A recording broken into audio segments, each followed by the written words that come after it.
Welcome to our Rolemaster Actual play session.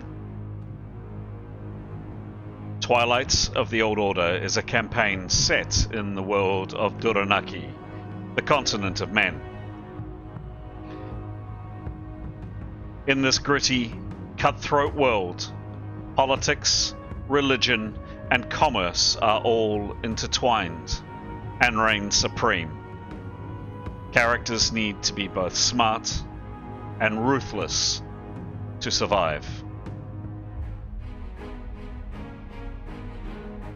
We hope you enjoy our story, and, as always, may the dice roll in your favor.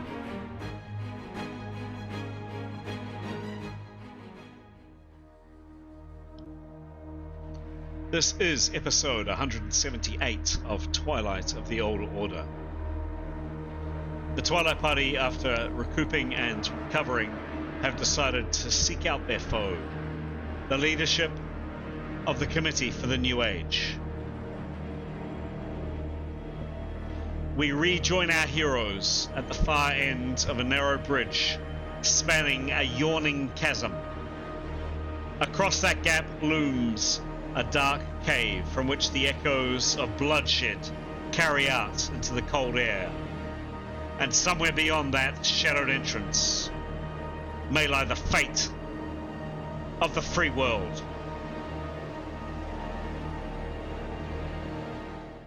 Hello, I'm Chris, alternatively known on this channel as GM Chance, and it is my great pleasure to welcome you to our story today. And our story is Twilight of the Old Order. What is it? It's a tabletop role-playing game set in the world of Duyranaki, a homebrew world which I've been tinkering with, first dreamt up and tinkering with ever since the late 1990s. The game system that we use in our game is an older system as well. It's called Rolemaster, and it dates all the way back to the 1980s. Did I say I've been tinkering with my game since the late 1980s? Yeah, that's probably right, actually. And this game system originated in the early 1980s.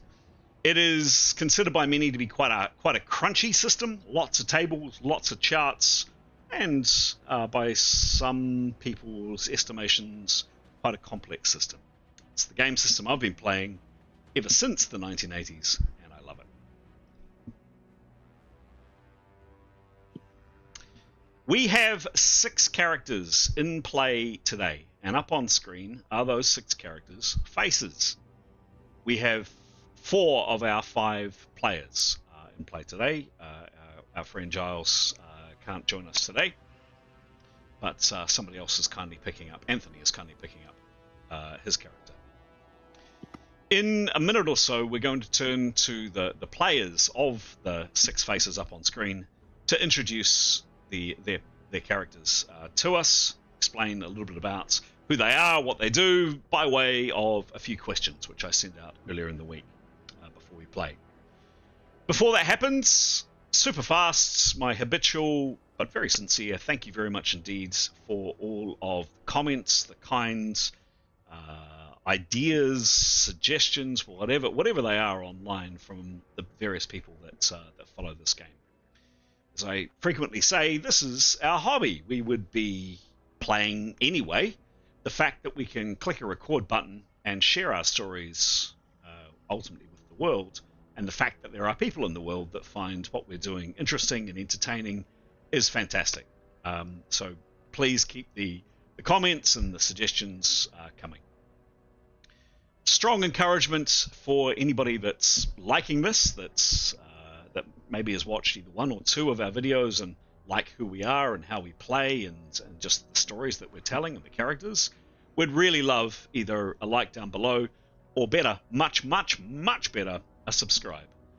Couple of seconds from you clicking that button down below this video really helps both the channel grow and also other people like you that are interested in tabletop role-playing games find our story. A couple of seconds from you would be hugely appreciated. Thank you very much. Okay, no more further ado. We turn to the stars of the show, the heroes of our show. We're going to go to player characters, and today we're starting off with Graham. Graham, the mic is all yours. Thanks. I'm playing two characters today, as usual. First of whom is Severin. And the question is, how does your character feel about the balance of power between different factions?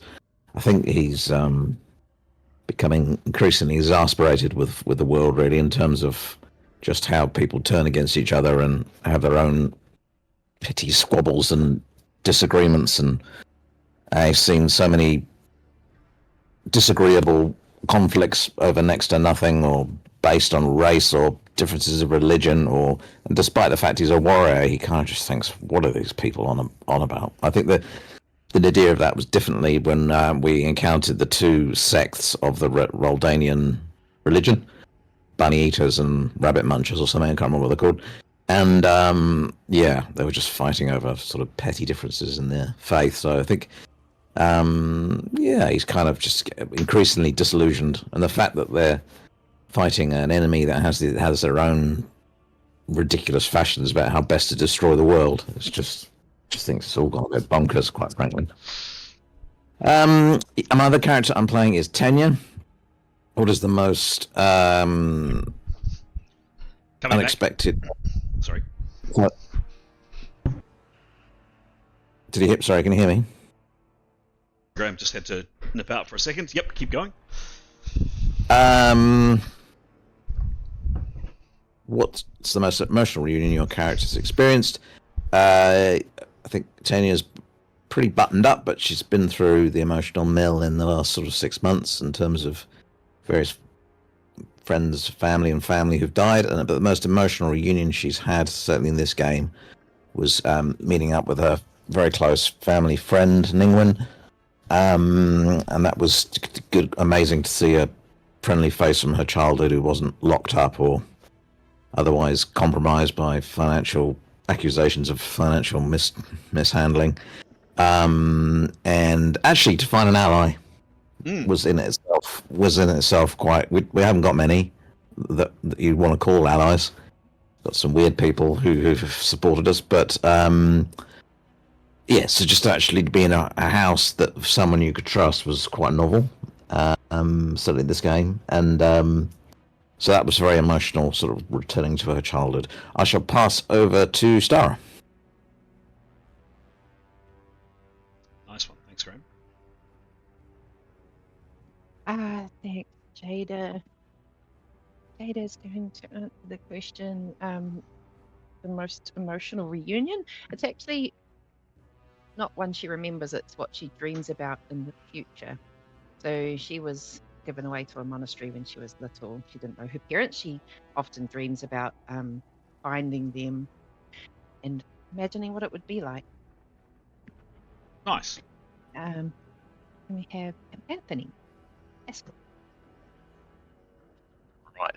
And for Eskel, we'll start with Eskel first. So I'm playing two characters today, Eskel and Yotto in Giles' absence.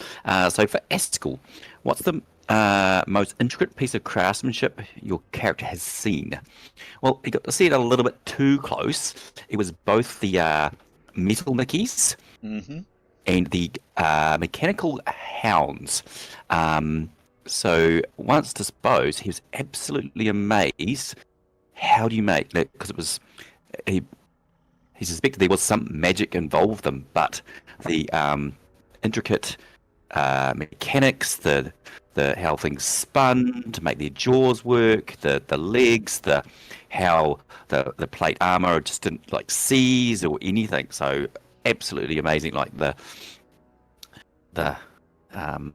technology, which is probably a little bit unfamiliar. Like, I think the most he'd probably ever seen was perhaps a clock of some sort. Yep. And that would be but a fully mobile, moving,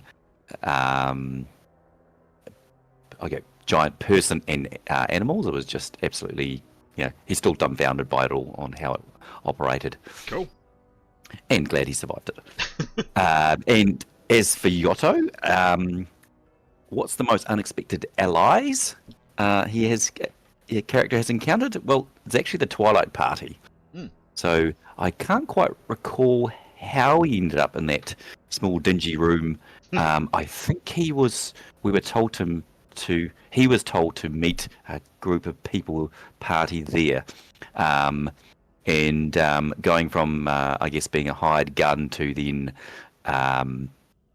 essentially part of the party to now, he is fully integrated to, I guess, whatever his initial motivations for being there, be it coin or fame. It's kind of long since passed in the, I suspect, few weeks he's been with them. Nice. Vice, yes. Yeah. Nice. Excellent. I'll just jump in 2 points of qualification there. Firstly, thank you for playing Giles's character Yotto, particularly at short notice today. And just on his motivations, he was actually on a similar task. So, what he's told you at least, anyway, his motivations appeared to be, what he's told you, he might be lying, but what he's told you was he was part of another group who was trying to understand more about the nefarious activities of the powers of Turong, the Turong People's Party, the TPP. Unfortunately, all of his comrades were either slain or badly injured, and he was looking to complete this task, and he was assigned by some shadowy figures for you guys to meet in that very dingy room. That's the first thing. Second thing, you're spot on with your comment about mechanical devices. A relatively new invention in this world, a couple of 100 years perhaps, is clocks. So mechanical, massive clocks, obviously nothing so sophisticated as a wristwatch or anything like that, but there are now mechanical clocks in this world, and they would be the most mechanically sophisticated piece of working machinery that Askel's come across, or anybody else has come across, except for these remarkable mechanized creatures that you came across in the dungeons some time back. So perfect. Thank you. We have one last person to hear from, and that's Pete with his character Nicholas. Thank you. Yes, I'll be playing Nicholas today. And question for Nicholas is, what's the most unexpected ally your character has gained? Going to give sort of the obvious answer I gave in the other game, is that the hero party. So, for sort of miraculous reasons, these our party and the hero party hit it off at that banquet at the Ulet Mansion in Manta. And we seemed just to it started with the hero party having information about from Tanya's father about his death, which was sort of very traumatic, and about a potential betrayal, I believe, which prevented us from the Twilight Party from going to, falling into a potential trap or getting onto the wrong track with this person. So I think we decided it was met up 3 times now, was it? Mm-hmm. One time at the banquet, one time when we went to the in between, and then one time for when we went to Jewel Island. So yeah, they're unexpected allies that we sort of took to and trusted very quickly in a world full of amazing. It was like it was ordained by the gods. Yeah. Incredible. Excellent. Thank you very much. Well met, one and all. That is the team there. So you saw characters previously without names. Those that are unfamiliar with the characters, there they are. Named and a little bit more about them. Excellent. Great answers. Thanks, guys. I always enjoy the question and answer session because I, as the storyteller, I get to learn a bit more about each character. Okay. Pete, can you do your... Whoops. I just got a little bit excited there. Can you do your usual, please, filling us in of what happened last time? Sure thing, thank you. So last time we started, we're going there. Brilliant, thank you. So obviously we're in this rocky place. We had taken what we thought was we think is a back route up, a less obvious way up to the where we believe that these the Turong Pollet Committee and hopefully Torvash Pillis are above where the Old Order army was sort of taken out, slaughtered by gunfire, by devil dust. So we'd taken this back route up to try and sneak in to accomplish our mission, which was to basically kill Torvash Papillus and hopefully end this threat to the old world. We'd reached this part here where we could see. We figure the red cave at the top was where we needed to go. We'd spotted stairs up there. I think Tanya had done some scouting ahead. There's the stairs, thank you. And in between us and the stairs were some soldiers on guard, some crossbowmen sort of hiding amongst the rocks or on sentry duty amongst the rocks. And we had a bit of a chat. We weren't sure, we were trying to sort of strategize. We had a bit of a plan, and it was going to be a brilliant plan. It was going to work perfectly. But in finally tuning the details of the plan, we did take too long, and so the soldiers decided that they'd done with what they needed to do. Don't know quite what it was, and they started moving and went right around the rocks. Thank you, and started to head right to the back there. So not to our destination, which was the staircase. So as they moved, we moved, and we sort of scuttled around and went from rock to rock, keeping an eye out that we weren't going to be seen from them, with some little bit of peeking. I think Tanya was invisible. Tanya and Askell and Yotto were invisible actually. We observed some bow fire from those stairs. So we're sure that those were Turong soldiers, and so the people on the stairs are obviously enemies, and that came from that landing up that staircase. So the soldiers disappeared into the back there, and so it was sort of job done. So next thing was we wanted to head up the stairs, but and we were sort of grouped at the bottom there. Yotto had an enviable job of trying to sort of introduce us whilst he was invisible, because he didn't want to be shot at, because these people were extremely tense, as you would be. We're assuming there's bodies on the ground, probably some of their number, and they're seemingly a smaller force amongst the massive army of Turong. So they were very nervous. Yotto tried to sort of engage them and say that we're allies. We want to sort of, we want to parley. We want to talk with you. We didn't give them. I don't think we gave them a satisfactory answer of who we were, because we're sort of. I don't know who we are really. I mean, what guns could we have given? Sounds a bit fantastical. But these soldiers started retreating up the stairs, and we just followed them basically. And so up they went from landing to landing. And we followed a very, very long staircase, switching back and forward, and we reached the top. Now, am I missing something there? Was there something extra to say? Just quite narrow stairs at some points, but basically we tried again to engage them, but they were not interested in talking basically, and they continued up and sort of disappeared once we got to the top. Once we got to the top, heard fighting off to the far right. I think near that other rope bridge we could see in the distance. There was a stairs up on the right there, and then there's the bridge the stairs up there, which seems to go up to the top and then continues over to the rope bridge where there was distant fighting. But the bit that caught our attention most was previously when I did miss a bit that Yotto went and flew up here and scouted out where at top. Yeah, thank you. I forgot about that. Yotto scouted out up here, but things had changed by the time we got up here. When he had been here, there'd been a circle of people at the beginning of the bridge you can see in front of us, which is the bridge we could see from down below.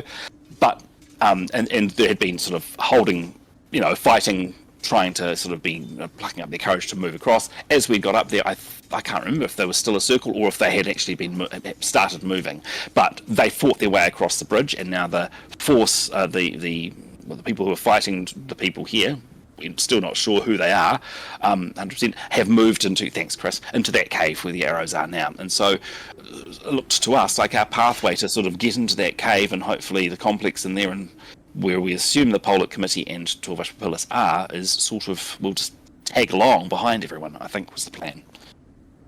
think that's what we're up to. Excellent. Fantastic job, as always, Pete. One last thing. Tanya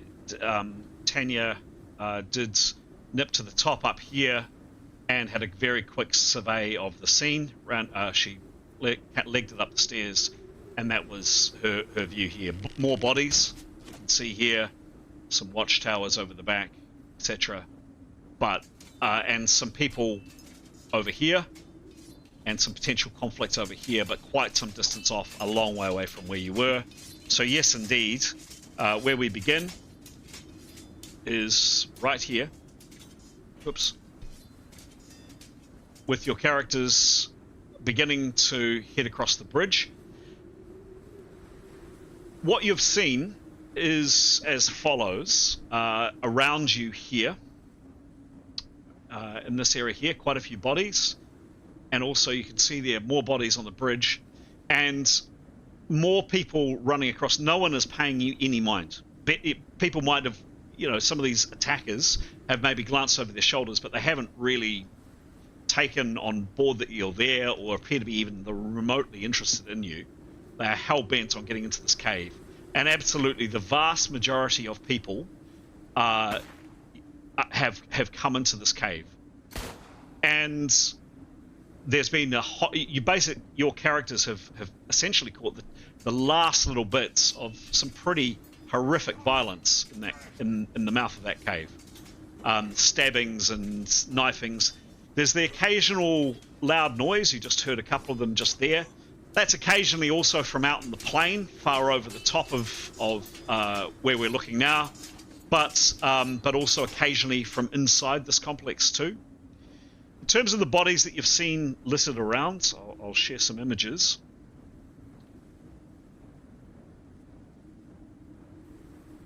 So some of the people lying on the ground, mixture of people like this,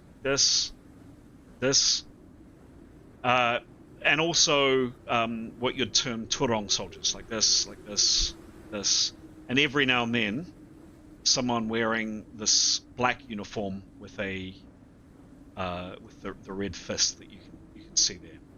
The people, as I say, that are lying on the grounds, a mixture of people,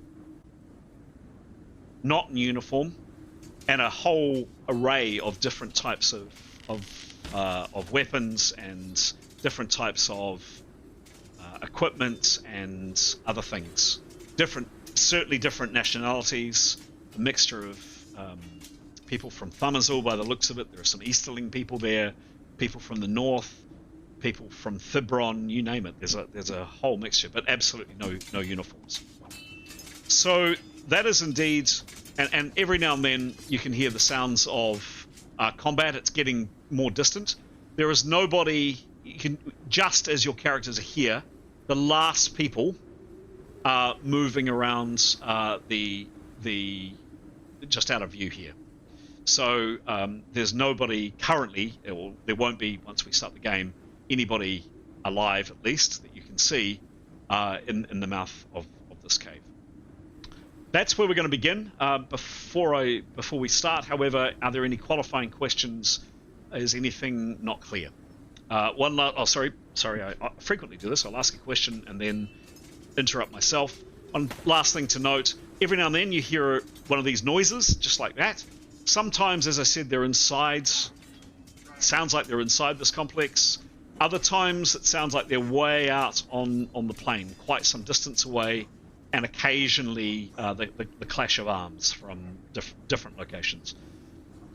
Any questions? And this time I won't interrupt myself, guys. Nope. Just on the noise, we've had an opportunity to discuss amongst us. We've decided that's devil dust, haven't we? And that it's some sort of a weapon that seems to, we saw it out on the plain. It's safe to say that we've discussed it as a group. You certainly all saw it out in the plain. I mean, yeah. Just yeah. Cool, you all saw it out in the plain for sure. Anything else, guys? Nope. Okay. All right. If you're sitting comfortably, if you're ready to see what happens, let's start the game.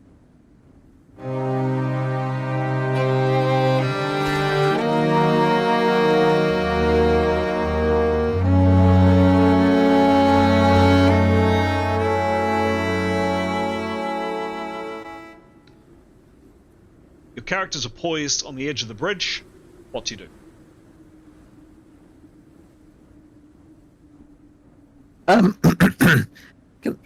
Tanya would just like to glance up to the cliff and see if there are any, she can discern above and to the left, particularly of the cave entrance. Yep. Are there any other ways in that she can see, Sure. or paths? Or...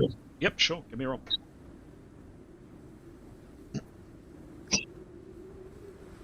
20 Plus 85, I think. Yeah. Cool. Nothing. And when she was up above, she couldn't see anything from the vantage point that she saw.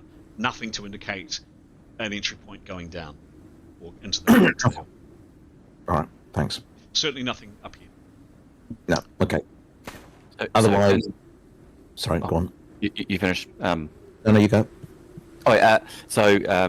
Invisible Yotto would like to just say to Sev, Tanya, do you want him to fly up and survey? His fly is off. His fly spell is well and truly finished. Invisibility for both Tanya, Yotto, and Askell is absolutely still in play, and is still current and will be for a good many hours yet. But his fly is definitely concluded, 100%. So that I guess that would still be the question then. Do you want Yotto to do another fly spell and survey further up? I reckon. Personally, I think let's check out where we're going first. But okay. Yep. Yeah, I mean, only because the spells already... fail so much, and we probably could do with to keep. We might need those power points probably, but arguably. No worries. Yeah. And I have confirmed with Yotto's handler his power points too. Oh, great. Thank you.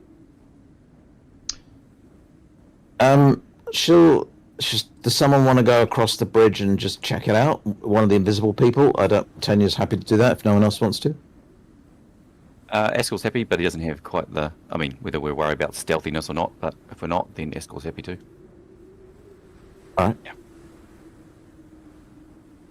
Yep. Askell's happy too. Yep. Askell or Tanya? Or both? Don't mind. Well, we might bump into each other. That's Yes, my you thought. would. You probably would. Yep. Yeah. Yeah. Askell's happy too. Cool. With that in mind, Tanya's going to just sort of, when she's near people, she's say, "I'm here, I'm here, I'm here." She doesn't want to bump into anyone. The rest of the party. Yeah, sure. Okay. Askell, you head across. And this is what you see.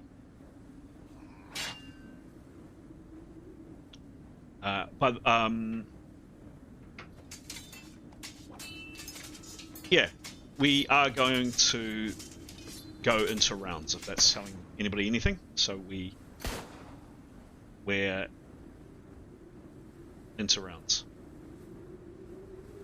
I don't know if that changes your decisions, but we are into rounds. Obviously, keeping an eye out behind us as well. Okay. So I'm going to change the map for a second.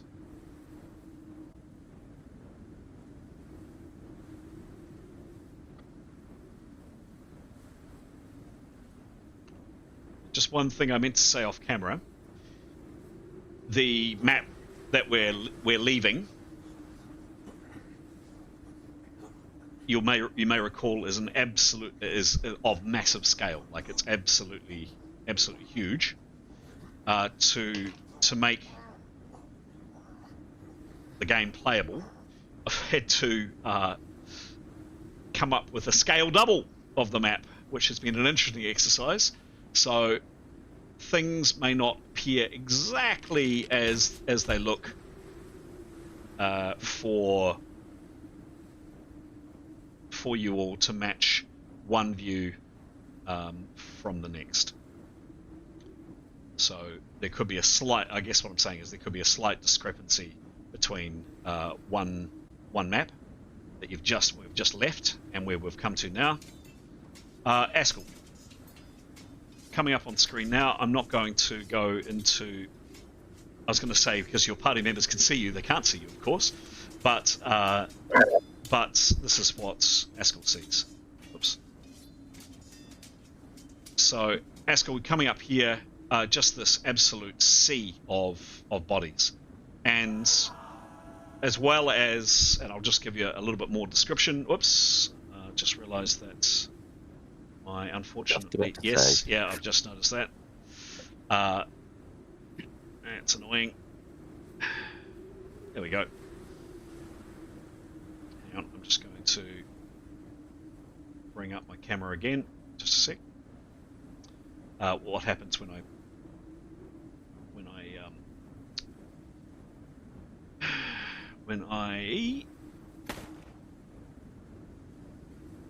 change maps, some of my settings on my screen change. There we go. That's better. You can see that now. Great. So as Askell, you've come up to the edge of the bridge. Looking behind you, your party members are actually, I'm not going to put them there, but your party members are back by that bonfire. 3 people are anyway. You can't see the other 2. And Askell, this is what you see.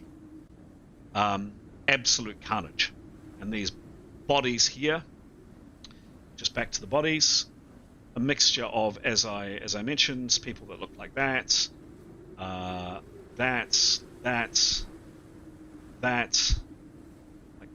like that, and also some of these strange objects, and you've seen them via a telescope, or the spyglass, but actually some of these long, strange objects are lying around, and several of them, rather curiously, have this mechanism on them, and there's a slow match.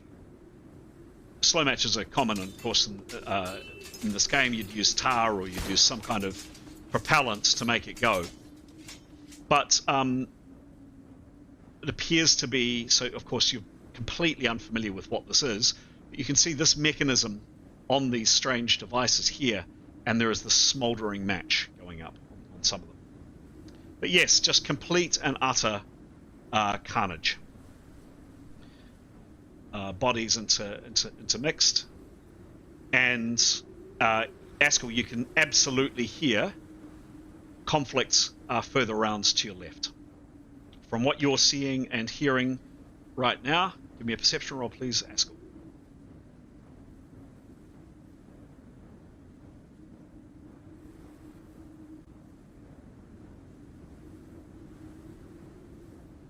Got a 70 plus.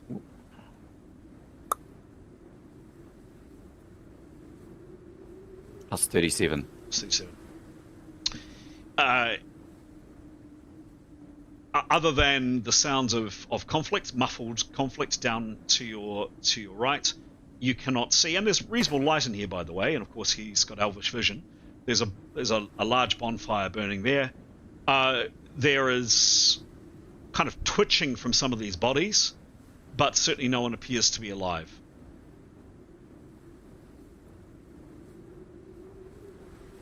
Okay. Askell would like to return across the bridge. He'll be calling out, just saying, I'm on the left, coming back. Yep. And carefully, obviously, tiptoeing across any of the bodies to roughly get back to where the party is. But obviously, just announcing where he is. Cool. Done. You're back. And he'd like to relay back to the group. Appears to be absolute carnage. Strewn bodies in the entrance, but I can hear fighting happening in and around. Yep. So we're at end of that round. Can we act? Yeah, please. So on the bridge we're at the end of, would it be possible to go under it, or does it drop away immediately? No, not possible to go under it. Okay, you know what I mean. Like it starts on the edge, is what you're saying. Yep. Yeah. Okay. It's going. Is there any cover around us that we could hide behind anything? Nothing apparent, no.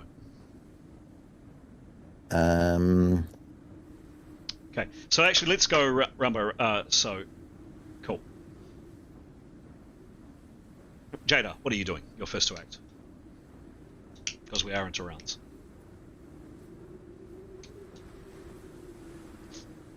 I'll hold off until the end. I'll prepare, actually.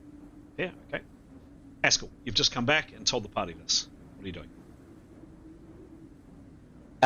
Basically, just be talking to the rest of the group. Obviously, shared the information. So what plan do we want to do from here? Do we want to all cross over, or as already been discussed, other options? Cool. Nicholas. He'll say, "I think we should go," and he is very keen, and he's keen to move across the bridge, and because he feels quite exposed here. He won't go by himself, but he will say that and want to move with the rest of his action. Fantastic. Yotto, any action from Yotto, please, who's also invisible, Haskell.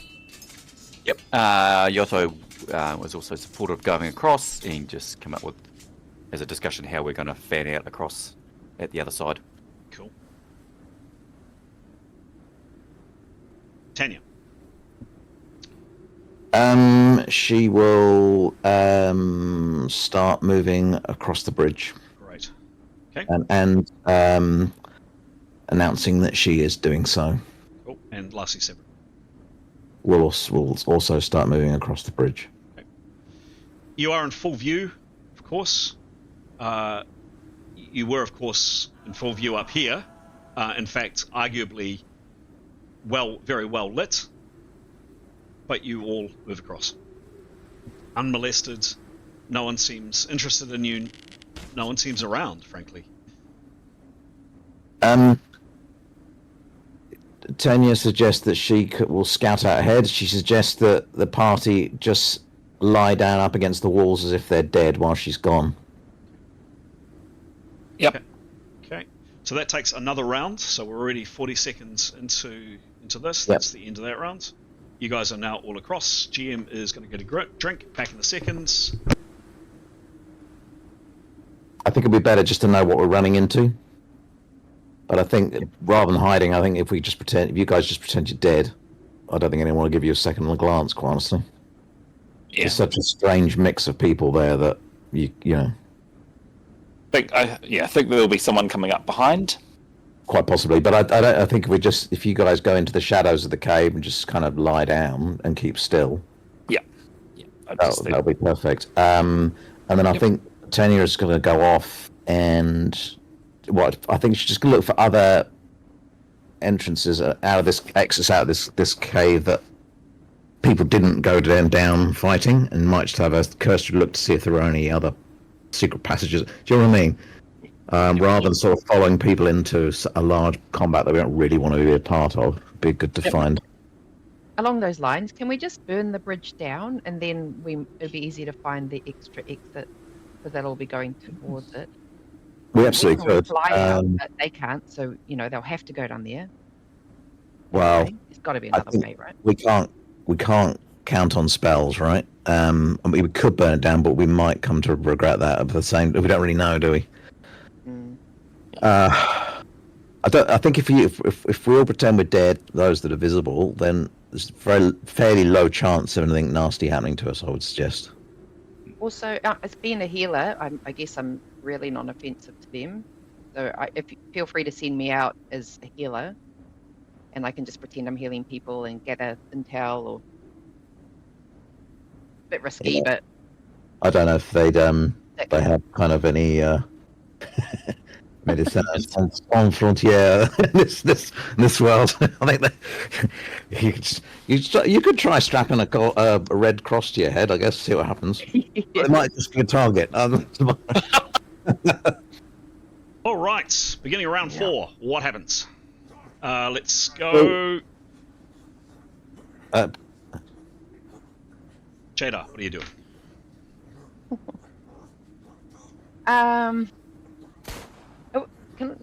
There's lots of shields lying around. Can I just grab one off one of those people? Yeah, sure you can.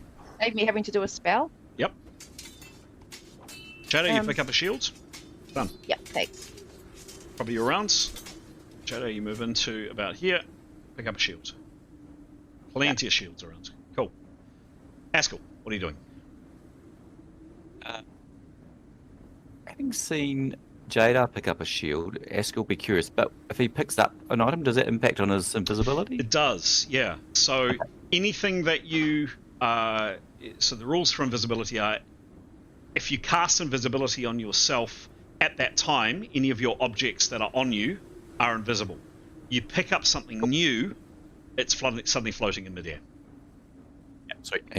He would obviously know that, so he won't do that. He will just, as suggested by the group, move into the shadows off to the left. Cool. And just eluding the party. Where I'm here. That kind of stuff. Yep. Cool. Lovely. And I think he'll be probably splitting his perception forward and back behind. Yep. As well. Yep. Sure. I'll ask. Actually, so give me a roll.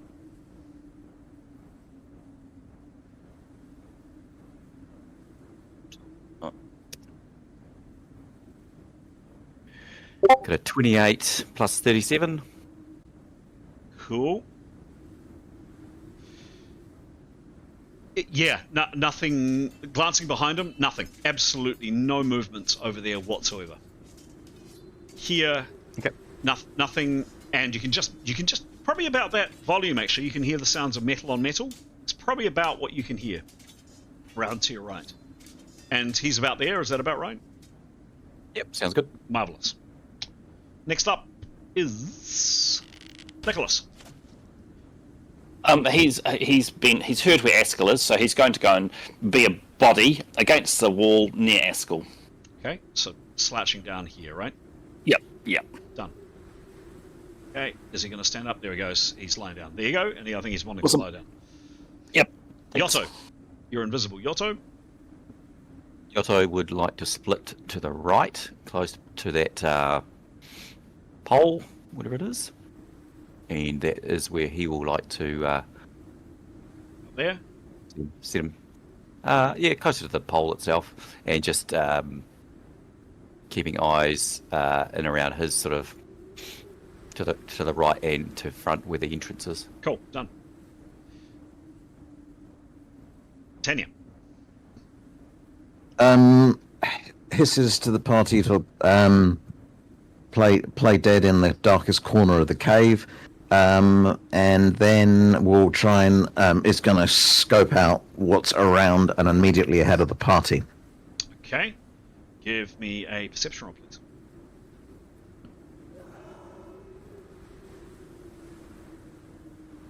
Four. It could be amazing. 85. Plus 85. Thank you.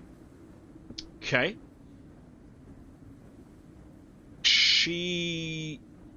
Look, there are a few bodies that are twitching, feebly moving, and when I say feebly, I mean they appear to be bleeding out or gasping their last breath. So there are probably a few people that might still be alive here, but they appear to be in a very, very bad way.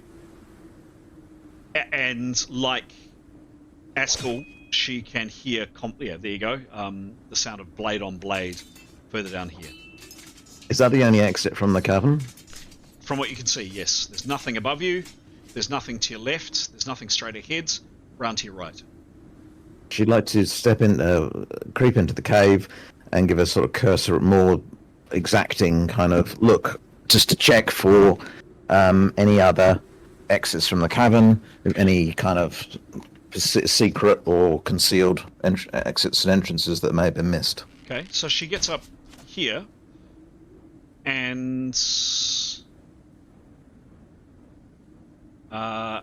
what she sees is that. So, a tunnel, a sense of scale here, by the way. For example, that gap to that gap is 35 foot. So that's quite a long tunnel. It would be several hundred feet, 200 or so. She can just make out what appears to be a door here. Torches down there, and yet again more bodies. And some information I'm going to take the same role as she just last made as red. I'm going to change the screen so others can't see what I'm typing, and a little bit of information into Tanya's chat right now.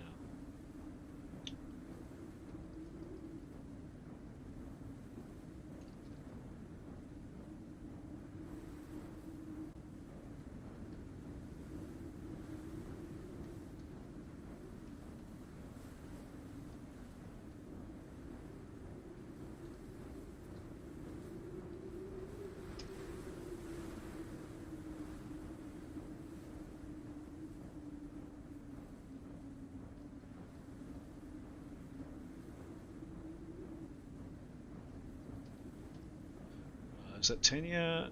It is Tanya. Bang. Information in your chat now, and there.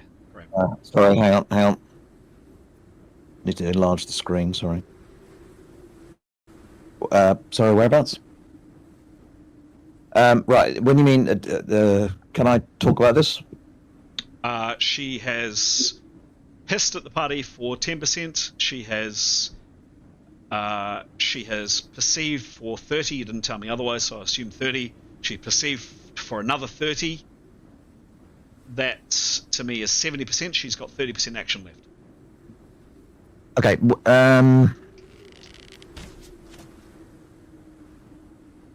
Okay. Is it loaded?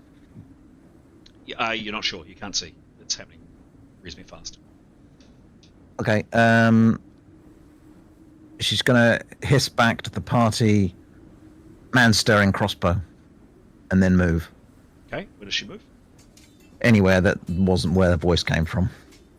I guess she's that pillar of rock to the right of the chap we were talking about. Or yeah, I guess she'd move in the direction of the cave mouth, not immediately in front of the passage, just to see if there was anything around the side of that.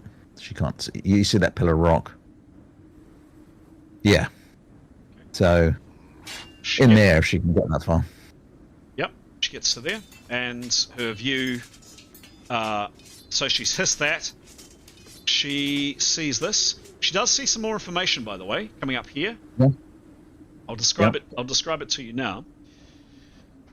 So, dotted around here are these bodies that you've seen. So, for example, black uniform there, no uniform there, Turong soldier, etc. There's a cluster of, and you take them in. You count later. There's 9 white-robed people. They look like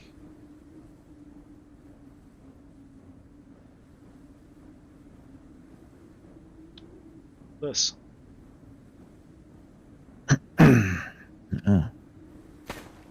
Were they the? Would we recognise those as the same people who sort of came in and in a kind of Yes. Yeah. ordered? So we might assume they're kind of elder type folk of important people in TTP. We'd have sort of gained that much information. Would that be right? Yeah. The other and one thing, yeah. So you obviously see them and you're in a hurry, but yes, there are these 9 figures lying. Would I know? Lying. You don't count 9 necessarily because you're kind of busy, but 1, 2, 3, 4, 5 in this area here, and there is a lot of blood around them. A lot of blood, but not much in the way of injuries, by the way, or almost no injuries that you can see. That's it for Tanya's turn. There's no one directly behind you. Question: of the people lying on the ground, are they carrying any bags or obvious items that she noticed? Not that you saw. No. Hey, what do you mean no injuries, Chris? There's blood everywhere. You're not there at this stage, Jada. Sorry. But you can investigate them later, sure. Yeah. Last two acts is Severin. So Severin, you're standing back here. Just go to back to Severin Cam. You've just heard Tanya hiss. You can see there's quite a rise. The cave is not flat. Natural stone from what you can make out. You've just heard Tanya hiss from, the noise came from somewhere around here. Man with crossbow, something like that. What do you do, Severin? He will perceive and move to the right. So he's intending to be one of the bodies sort of far away, as he can see from the action, which is probably off to the right. Would I be correct in saying? The sound of conflict is coming from the right, sure. Yes. Well, the passageway is behind Yotto, right? Passageway's here. Yeah. So you see off to the right of that. So over here. Over there, and that's one of there, yeah. And then, but he'd like to perceive as he goes, obviously looking for the guy with the crossbow. Opportunity deflections if necessary. Yep. And otherwise, if he doesn't think he's been seen by anyone he might perceive as being moving, he will lower himself to the floor. Is he standing tall or is he crouching? How is he moving? He'll be crouching across. He doesn't want to be seen, but he's got his shield up. Okay. Give me a perception roll, please. 12 plus 80. 12 plus 80.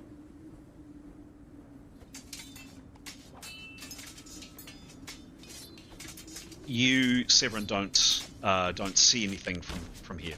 You are quite. You're still, No,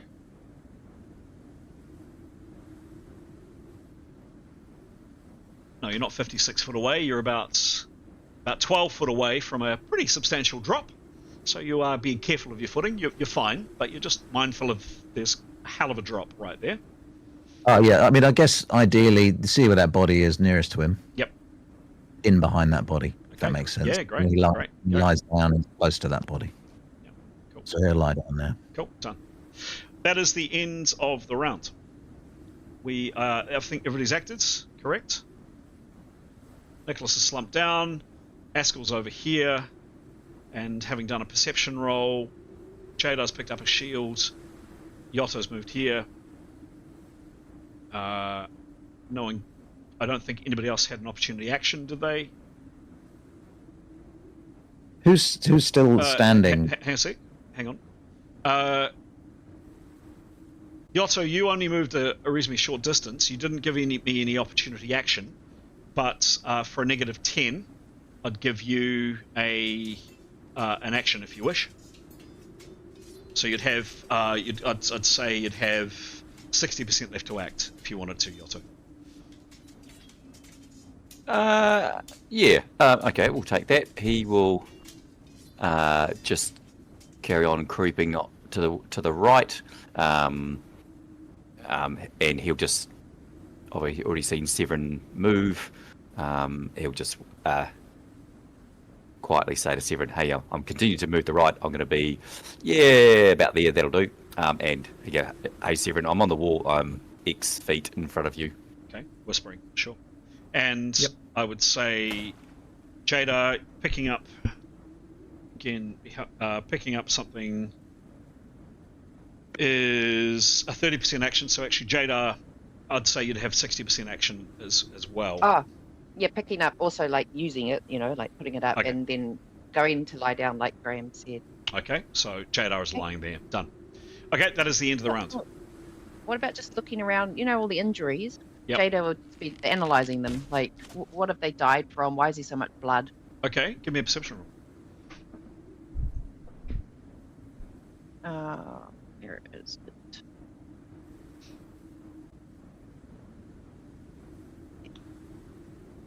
Perception is 85.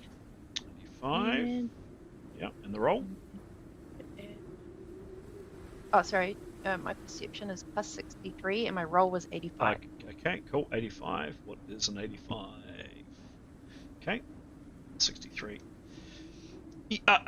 The Geo will untangle his tongue and try that again. With the bodies around you, so people not in uniform, some Turang soldiers, they appear to be very dead from slash wounds, puncture wounds, arrows in them,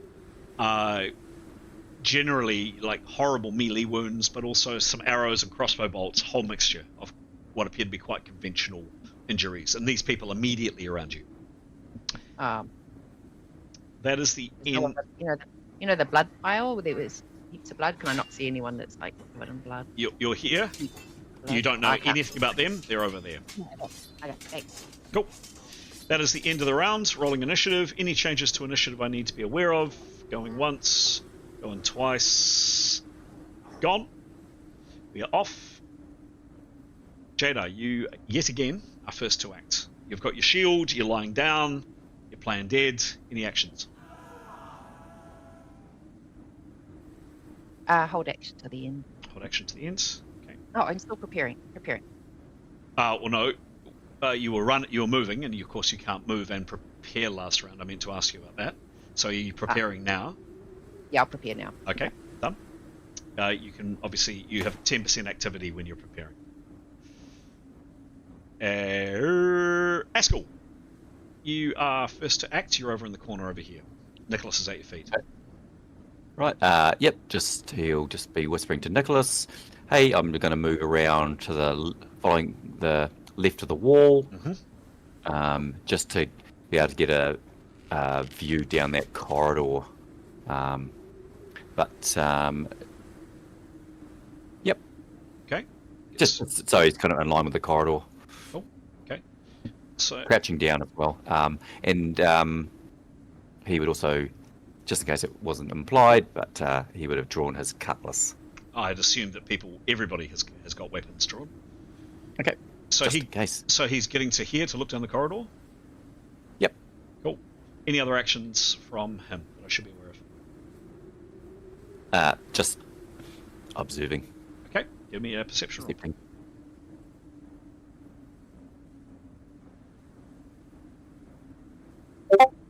He got a 89 plus 37.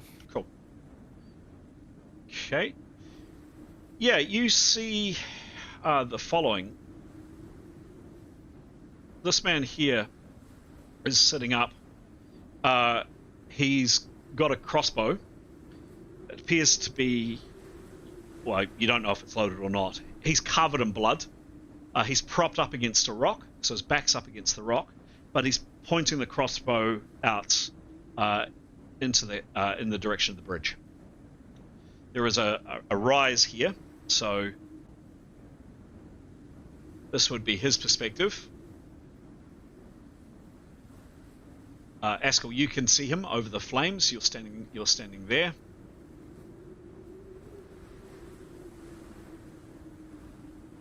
He's covered in blood. He's been cut and slashed. It looks like he's got a spear wound in his shoulder. He's not in good shape.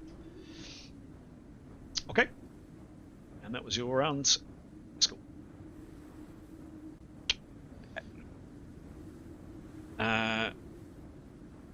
Yotto, you have also just seen this man sit up.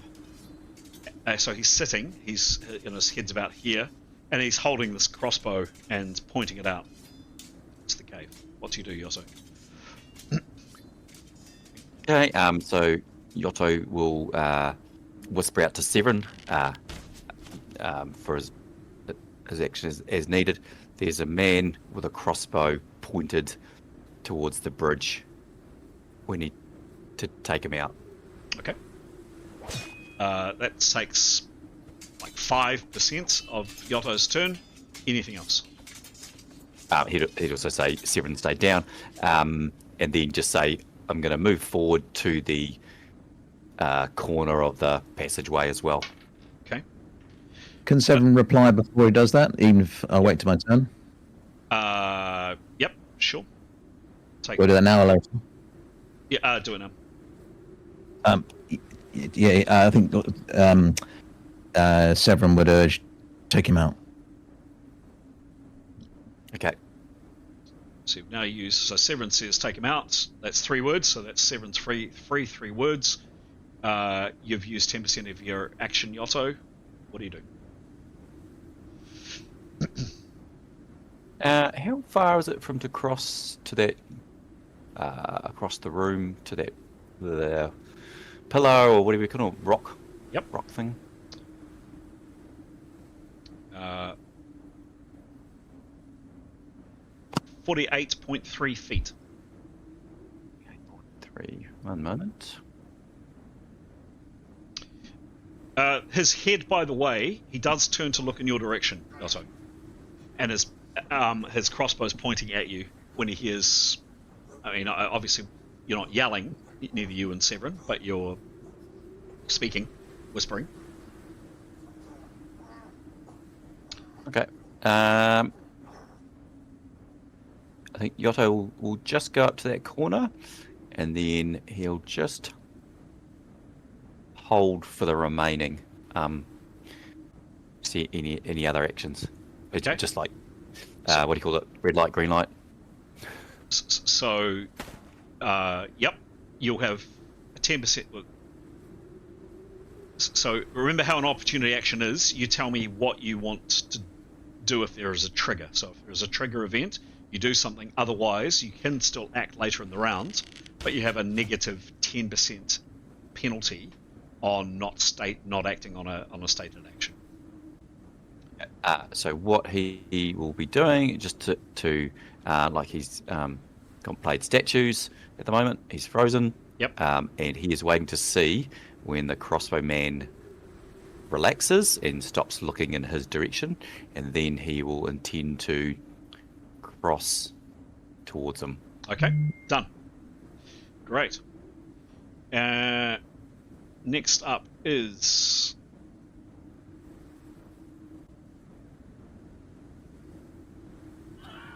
Nicholas. Lying back. Sorry, I should have done the same as Severin, and if I've missed my opportunity, that's fine. Askell said to him he was going to move. Nicholas would have at that time asked him where the crossbowman was. Well, he said whisper. I'm going to say that Nicholas wouldn't have heard that. Sorry, I'm talking about Askell. Oh, On Askell's turn, Askell talks. Yeah. Yep. Too late. You missed it. Yep, missed it. Okay, cool. Okay, no worries. Nicholas would like to do a perception roll. You know, he's pretending to be dead. Yep. Slumped down. Give me a roll. Possible to do a perception roll. You can see the ground. That's lovely ground. 18. Doesn't see or hear anything. Cool. Okay. Severin. Is kind of slumped on the ground. I mean, he'll keep his ears and eyes open. Mm-hmm. He will perceive. Obviously, he's not. You know, he can only see what he can see from where he is. Yep. So probably not a lot, but just probably not worth rolling. But he just wants to. So he wants to listen, obviously, intently Got it. to what's going on. Cool. Tanya. So Tanya's going to creep to the entrance to the passageway. I guess she's first interested to know. It looks to be roughly hewn in places, and she's wondering as she moves along it, Natural. whether she can sort of move as she move into crevices. You know, for instance, there seems to be one on the left there initially. She's kind of looking for those indentations as she creeps down, so that should some people run the other way, she's in a kind of a place where she's unlikely to get hit. Does that make sense? So that bit, as you look at the passage now, it appears to sort of indent. Yep. About 30 foot down. Give me a stalk roll, please.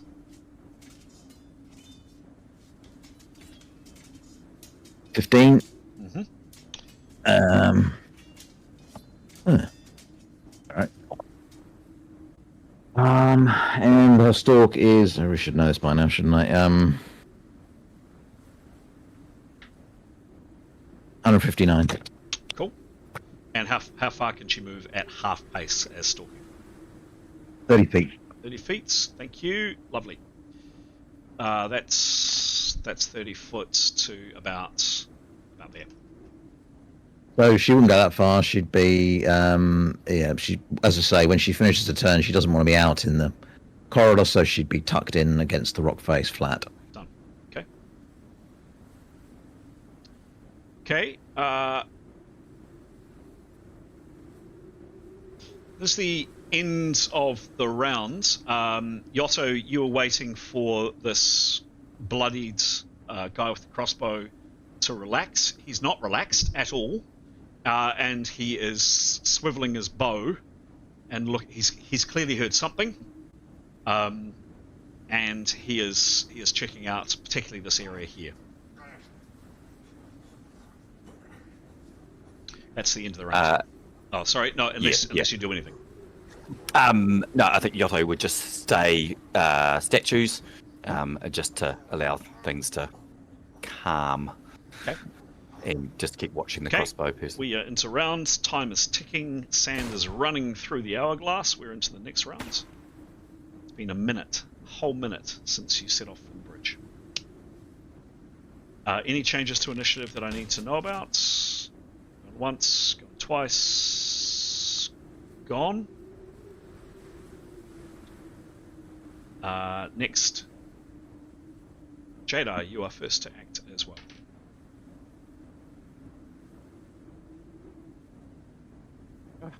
Hold action. Oh, keep preparing. Keep preparing. Great. Certainly. Askell, you're next to act.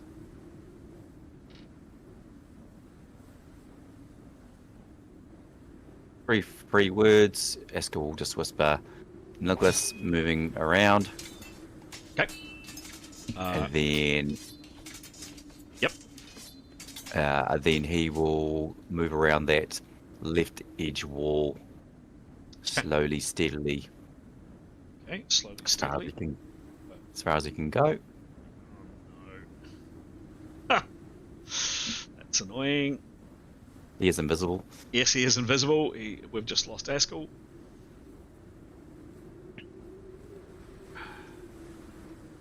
Is there an invisible wall there? There we go. Secret passage. Yes. Custom. This is probably fastest.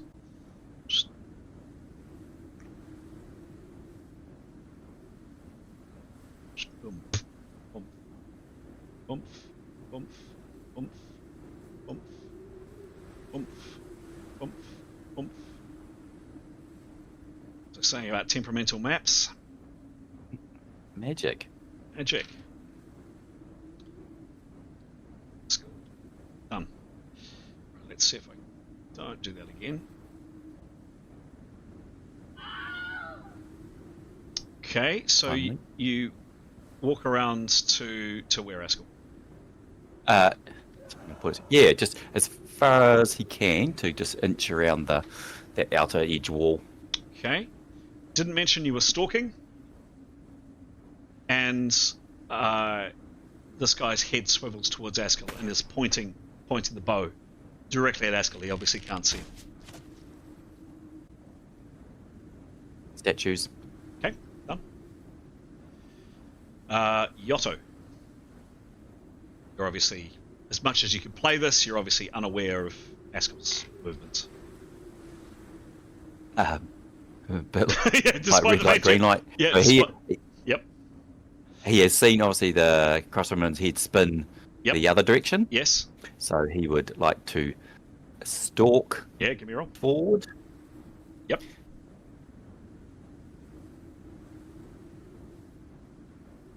He got a 91. Wow. What's a stalk? His stalk and hide is plus 41. Bad. I mean, there's various things to slip on and trip on and all the rest, but there is still quite a lot of wind, etc. You think he's pretty quiet. How far can Yotto move, please? And half his base movement rate. Base. And I appreciate you playing someone else's character, so it's unfamiliar. That's right. 35, 37. 37. If you wish, you can move all the way up to here. So I guess he would be moving, but towards the crossbow, but also for the cover of the rock formation. So yeah, just it allows him some coverage. Okay, so he's out. This guy is out of view currently for Yotto. Mm-hmm. That's fine. Yep. Okay. Nothing further. Nothing further. Cool. Nicholas. He'll prepare. Done. And listen. Cool. But yeah. Severin. I mean, yeah, as before, he's just gonna, yeah, just holding for the moment. Thanks. Cool. Done. Tanya. Okay, well, there's nothing ahead of her down the passageway, is it? You want to make a perception roll? I mean, that's what you can see. Yeah, well, I mean, don't need to see. She's going to move down the passage. To the. I think we said there was a doorway to the left. Yes, just here. How Yes. How far away is that? Some distance. Further than she can creep. Whoops. Further than she can creep. 70 foot. 75 foot. She'll move without creeping to in front of that. Not she won't reach that door, but she will in the cranny, the nook rather, in front of the door. If that makes sense. You know, off to the. She gets to there, Yeah. and all of a sudden something happens.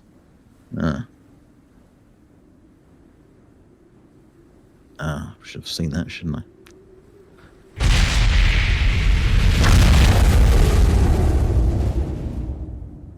From out this direction, from I'll show you a bit more from what you can see. So there's a large set of double doors that appear to be open here.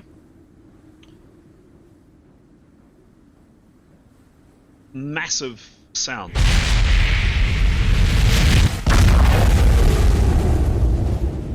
Only one sound, but I'm just replaying it for you. And then there is the sound of just sheer bloody murder. You hear screams, you hear and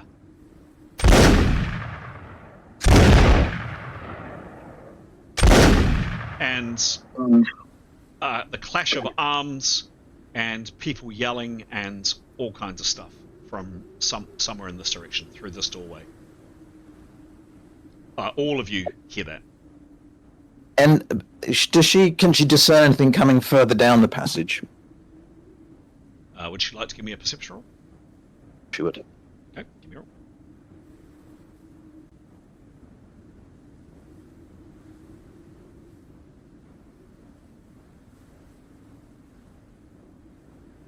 +93 +85. Look, really hard to tell, right? You know, where is sounds coming from? I'll phrase it this way. Before that large noise and the screaming and the sounds of horrible things happening through this way, before that happened, down here was almost silent. Now it's pretty hard to tell with the noise that's going on round this way, but she thinks there's no noise down here. The noise appears to be in this direction.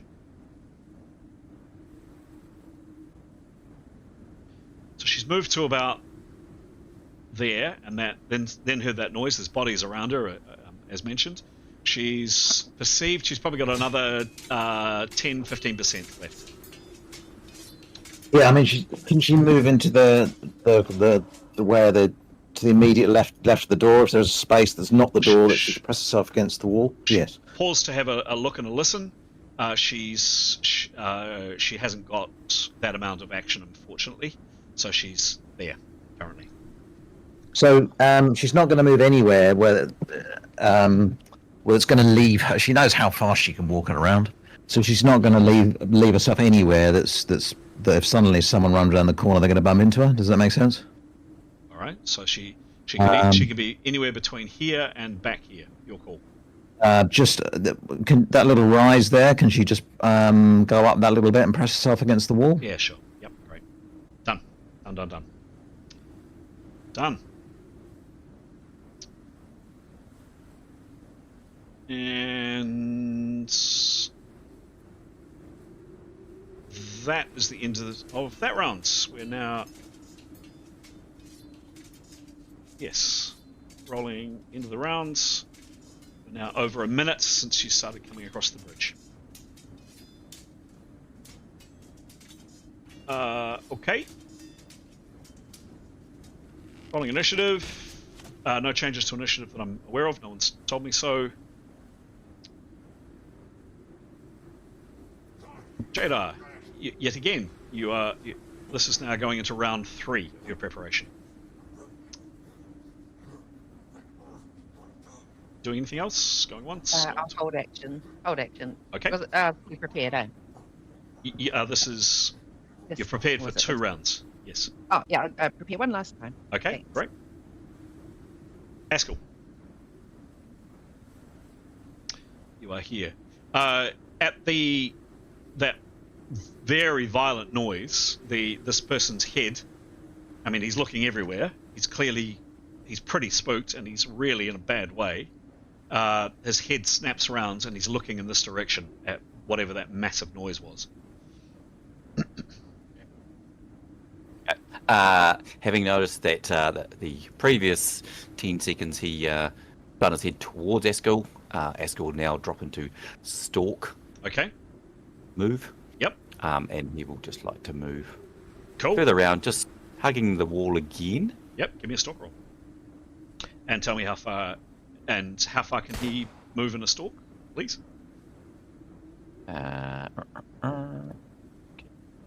Whoops, wrong sheet.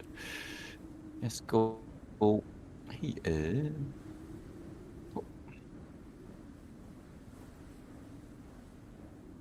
30. 30, so he could get to there, or kind of about there, kind of anywhere within that zone. Give me a stalk roll, please. He got a 78 78, that's a good roll. Plus a plus stalk. 17. 17. Okay. So he gets to here, and this man levels his crossbow right at Askell. I hear you, you fuck! I hear you! I hear you! Come at me! Come at me! You cowards! Speaking in Thebronic. Askell rolled well, but he heard you. You scuffed, your shoes scuffed on the ground or something. He's pointing the bolt directly at you, Askell. You can still move a little bit more, if you wish. No, he'll drop to statues, as in freeze. You cowards! Come at me! I can hear you! And he kind of splutters and blood comes out of his mouth. He's not looking good. Yotto, you hear this, and I was going to say you can see Askell. You can't see Askell. You can't see Tanya. But you certainly hear this from 11 foot away. I'll give it to you at 10, if you wish.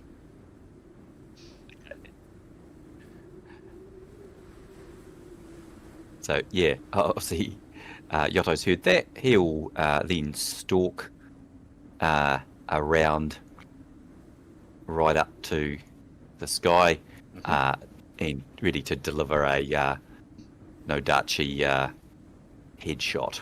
Okay. Give me a stalk roll, please. Oh.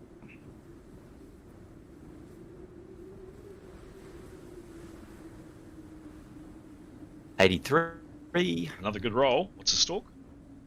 plus his, it's 41. Not bad. Stalk. Where is it? Yeah, 41. 41, cool.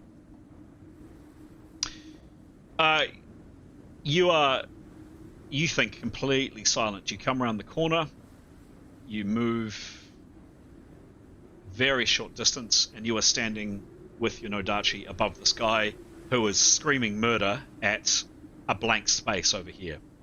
You have your Nodachi ready. What do you do? Full action. So It's not going to be 100% of it. 100%, sure thing. It's not going to be. It's not going to be a coup de grace because this guy's not unconscious and he is still active. But you get a colossal. I'm going to give you plus 35 because he's sitting down, plus 50 because he's basically prone. So plus 85 to this roll. Give me a roll, please.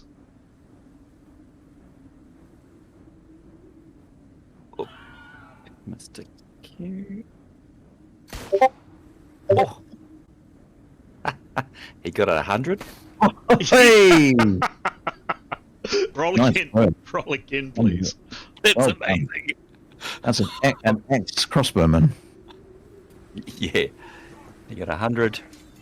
Oh. A 105, I 100. think. I think it's 105 as a skill, but give me a roll again. You're freaking joking.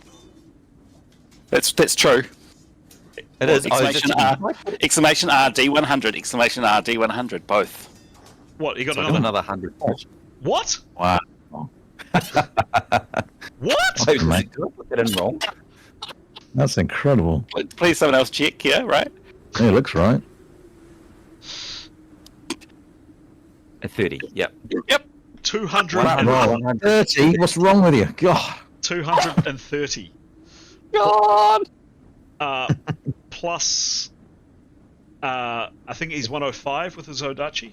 I just realised I've got his level 8 sheet, but it was plus 99 on his level 8, so if it's gone up to 105, Yep. that sounds right. Cool. Plus the 85 I gave you for that roll. This guy gets no DB.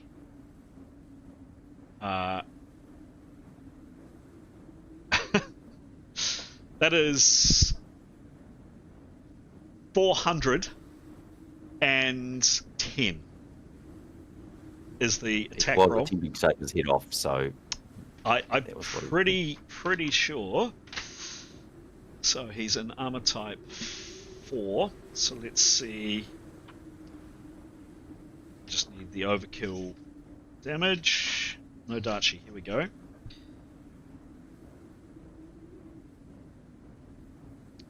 2. Oh dear. So that's 30. 410 minus 150 divided by. Yeah, it's by 2. Divided by 2. It's 130 plus 3. Yeah.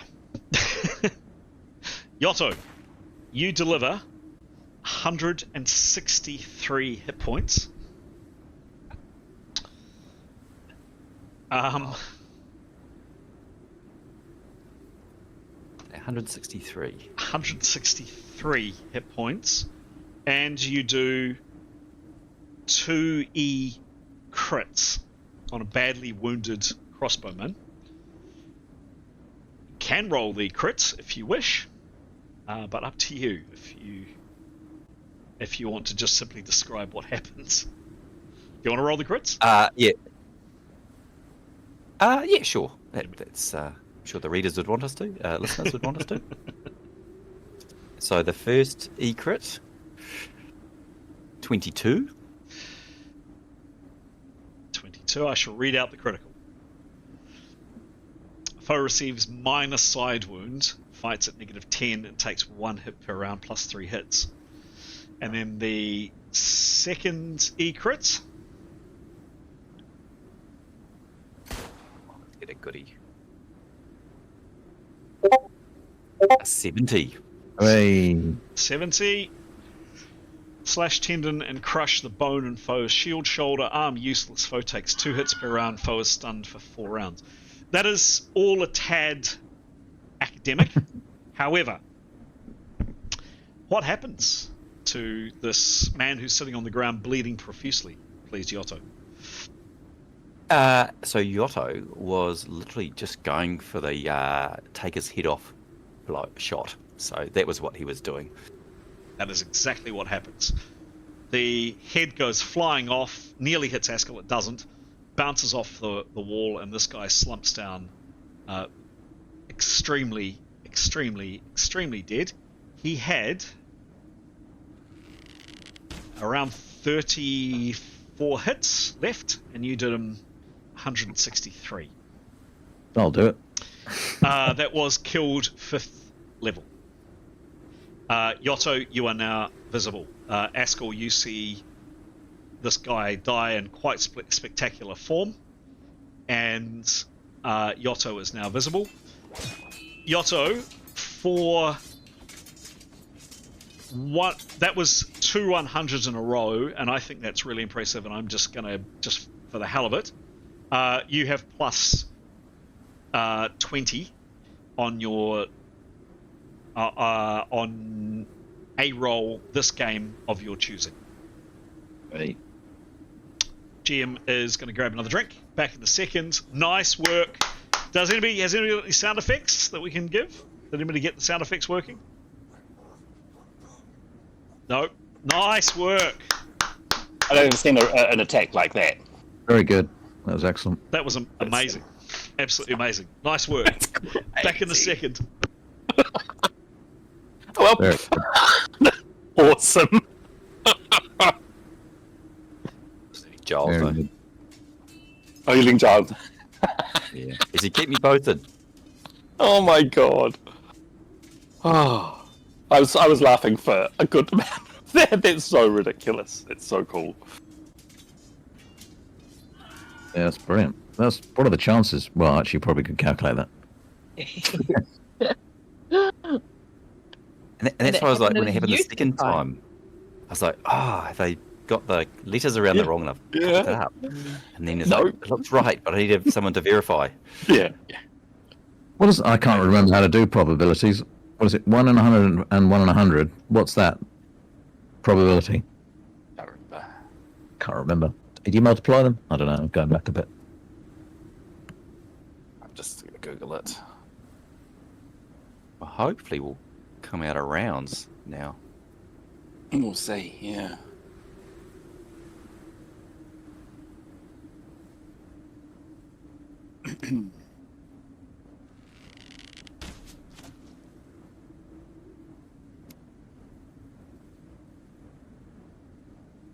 Wow, 1 in 10,000. 1 in Whoa. 10,000. Wow. But lucky it happened at a good time. Otherwise, he might be very dead himself. Very good work. That's Nice work. GM is going to just do a... No, we'll finish off this round, and then GM is just going to do a quick recalibration of the map. I just want to see those rolls for myself. Let's have a look. Exclamation mark, space D100s. There's the first 100. There's the second 100. And there's the 30. Bang, bang, bang. Did you hear that, Chris? What's that? Did you hear that? What was that? The chances of that happening. Yep. 1 in What is 10,000? it? Yeah. That's amazing. So it's Very impressive. Very, very impressive, Yotto. Askell, you have already acted this round. You've got about 15% action left. You've just seen Yotto appear. Do you do or say anything else with the remainder of your round? I think Yotto would just like to whisper out to Yotto, just simply like, "Oh, thanks for sorting that." It's getting a bit uncomfortable. Nice work. Cool. Yotto, that was your action done. Nicholas, you hear well, you don't even hear a scream, probably. You just hear the sound of a blade, and Askell saying that to Yotto. You're obviously unaware of what's happened, but something's happened. What do you do? No, he'll hold still and he'll keep prepping. Cool. Doesn't want to take a chance. Cool. Severin, you ditto as well. You're obviously unaware of exactly what happens. Would you have heard? You did say you whispered, so maybe you wouldn't have heard Askell, but you've That's heard right. a blade. And a thud. and a thud, and maybe you would be able to see. A bouncing head. Whoops. Would you be able to see from your position? No, not. No, you would. You'd see Yotto turn visible with a bloodied Nodachi. Good work, man. Okay. Opportunity action to land around. Opportunity if someone runs and sees Yotto standing up and attacks him, he would potentially rise to assist, but otherwise we'll stay put.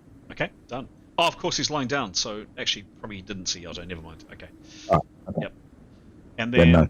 Then no. Yes. And Tanya, what do you do, please? Okay, Tanya's gonna run back in. Well, not run. Jog without becoming visible. And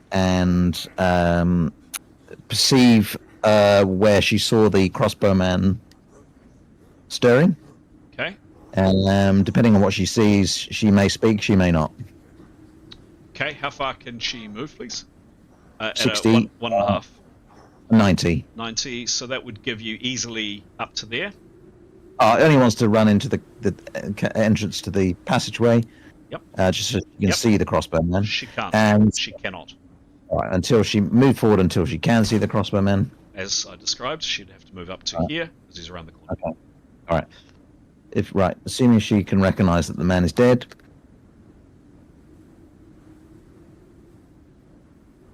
She'll say.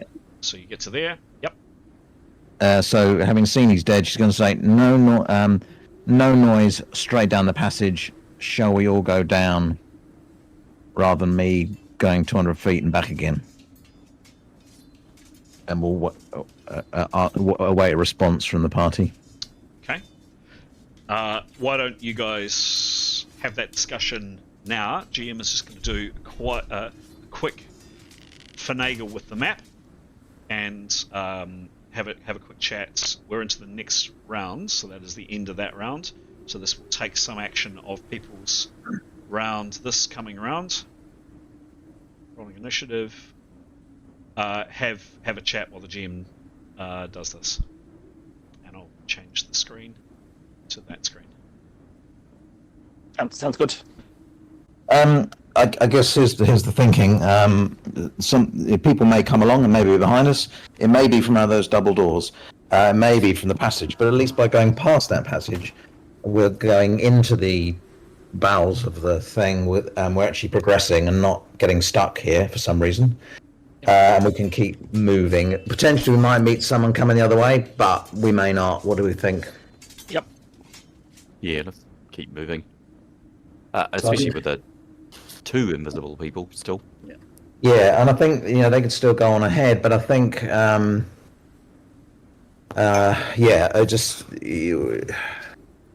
otherwise I'm not sure. We may not get anywhere. We'll just get stuck here and people will start assembling by the bridge and we're left lying down.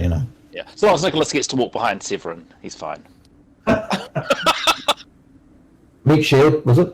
Yeah, that's fine. Yeah. Well, and armor. And armor shield. Yeah, no, fair enough. And shield. Shield.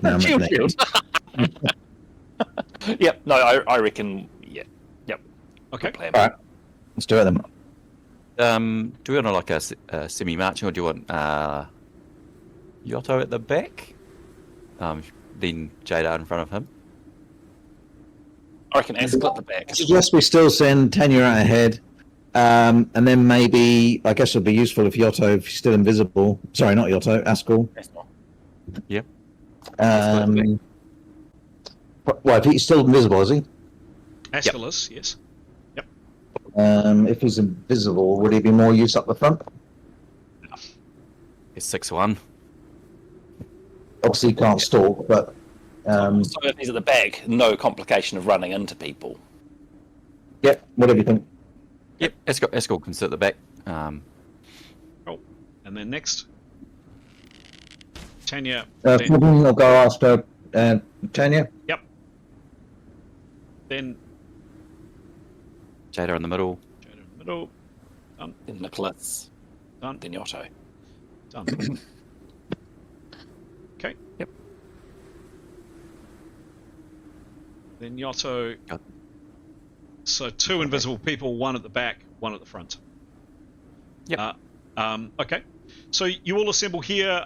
So the rest of you take in the utter carnage inside this cave, and you see for the first time, yes, these white-robed people. And now you get to count that. Yes, 1, 2, 3, 4, 5, 6, 7, 8, 9 of these bodies lying here. The Polit Committee crew. That's what we identified them as, I think. Oh yeah. And that's what we called Yeah, them. probably.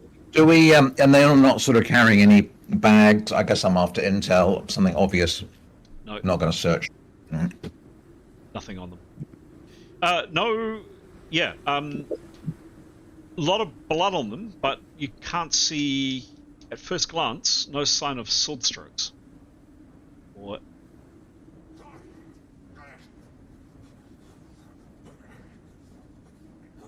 anybody do anything? I don't think we've got time to stop and investigate further. do No, we? I think let's just get this going down that path. Done? Yeah. Cool. So, Oh no. Uh-oh. Uh-oh. so could we go pace and a half? I mean, sort of 1.5 walking. Would that be acceptable? Are you asking your fellow party members, or are you telling the GM? Asking is there any danger of becoming visible on the basis of the terrain if going a pace a walk? No. No. In that case, we'll go. Is that all right? We're on. We'll just do a light jog. Yep, just to get past the doorway as quick as possible, yeah? Okay. Yeah. So coming up to the doorway, and there is the sound of combat. There is the sound of combat inside the door. Okay. In that case, Tina will just say, "Halt!" in a whisper, and we'll peek round the corner. Can we be seen if we pass the door by anyone? Cool.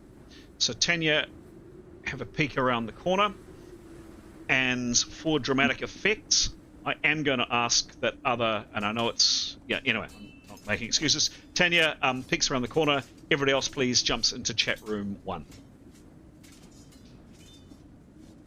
Thank you. Oh, get in there. Hang on. Thank you.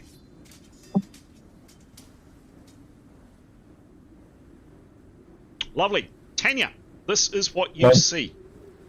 So there is the sounds of combat. Mm-hmm. You are invisible. You peer into the room, and you see the following.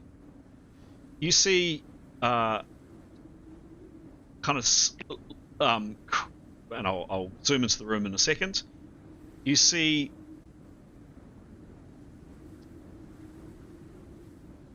this man.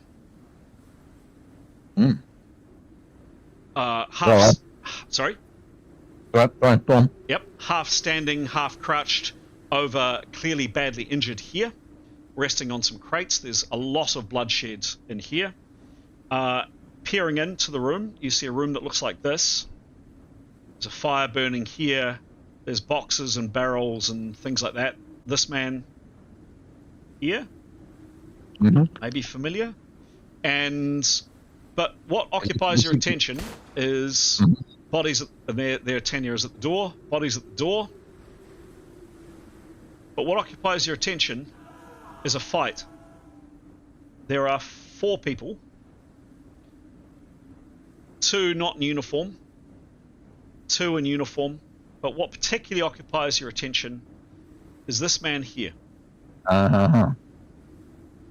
He is wearing, you only catch a glimpse, and you shouldn't have seen around the corner, because you can't see around the corner. You only see him for a second or so, but without a doubt, this is what he looks like. You've seen him in visions before, you've seen him once before in the ruins of Akana. He is wearing armor, and you see that he's carrying a sword. He is in the process of turning, but you absolutely see him. There's enough light in here to see him. Mm-hmm. He turns and moves this way at pace. Mm-hmm. And then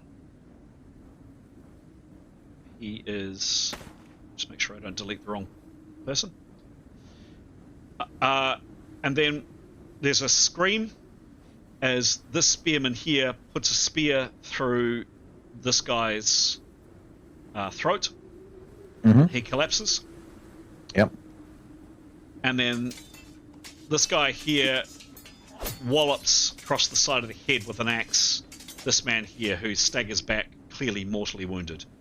These two soldiers move up and guard the doorway.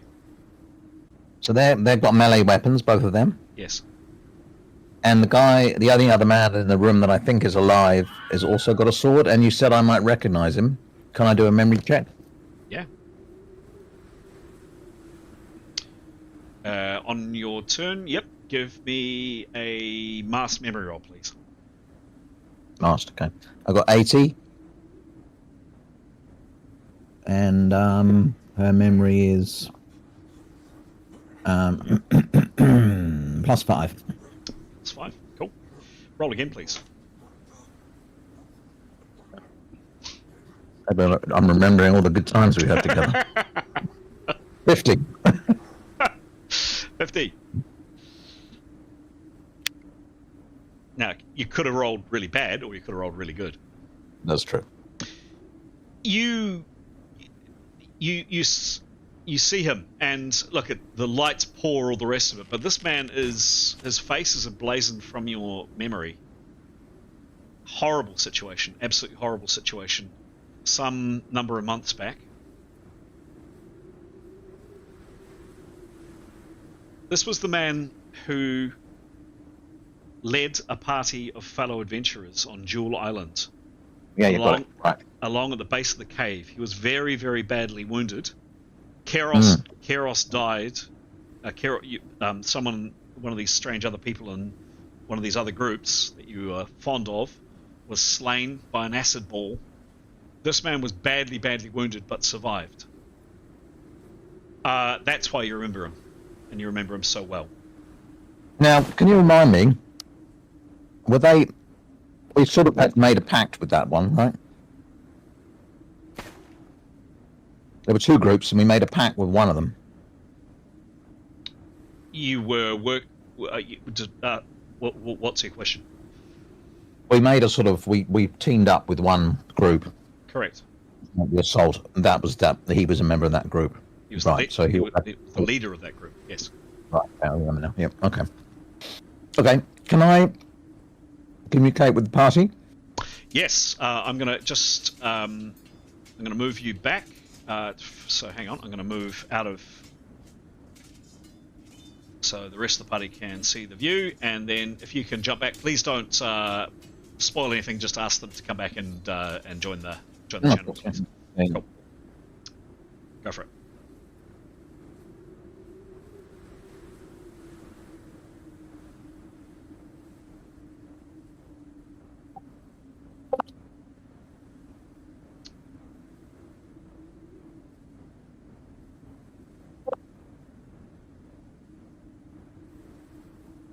We're back.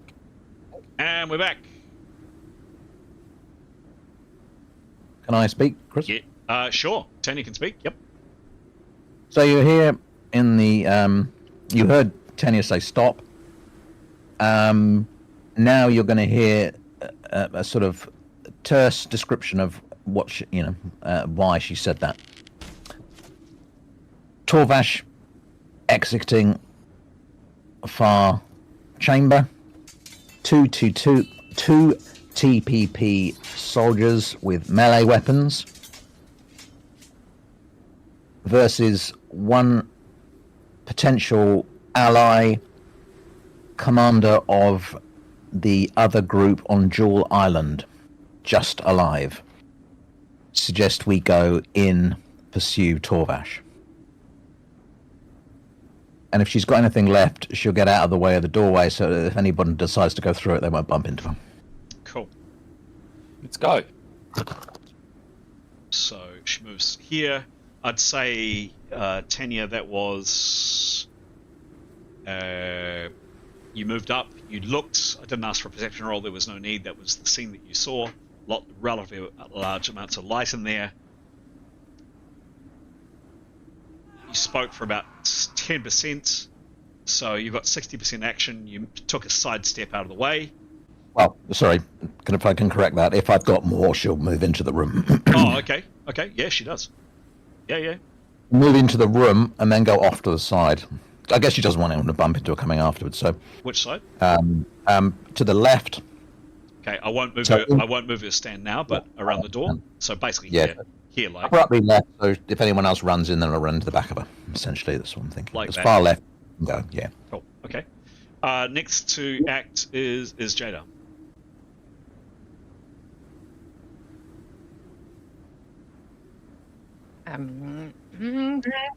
She's a bit nervous. She'll just ask the others to protect her and go forward with them.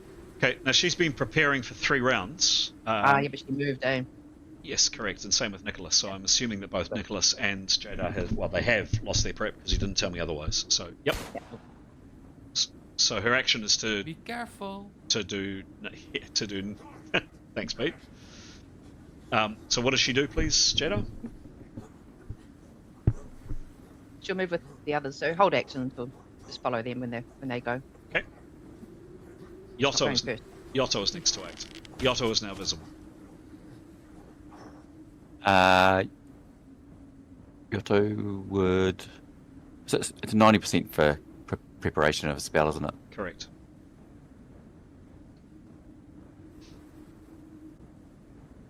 I think he will wait another round before he starts doing that. He will just, if the group's going to move, he will move to the group. Okay. Obviously, defensive action, and he's got his no duchy out. Askell. I think Askell will have to be similar after hearing what Tanya's relayed back, just waiting for the group to move, and he will move as well. Okay. Nicholas. Nicholas will say, "Let's get in there. Let's get after. Let's follow him, get him, and he'll move once we're all going."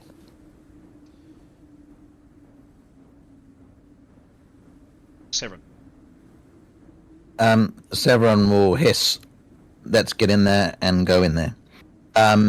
So he'll obviously, he's got his weapon out ready. He's got his shield up in case of any bolt or arrow that may come his way. He doesn't know what he's running into. You heard Tanya's description, but he's nevertheless going to be cautious. But he's going to move. He's going to run inwards in there, and I guess then he'll do an orientation, and then can make a decision based on that. He is running, did you say? Yeah, I'd say so. Yeah. Okay. Okay.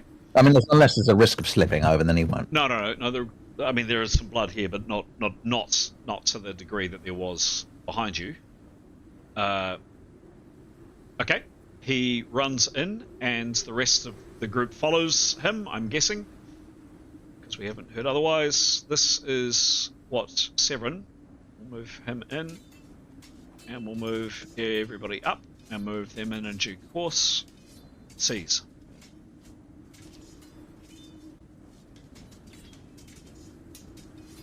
So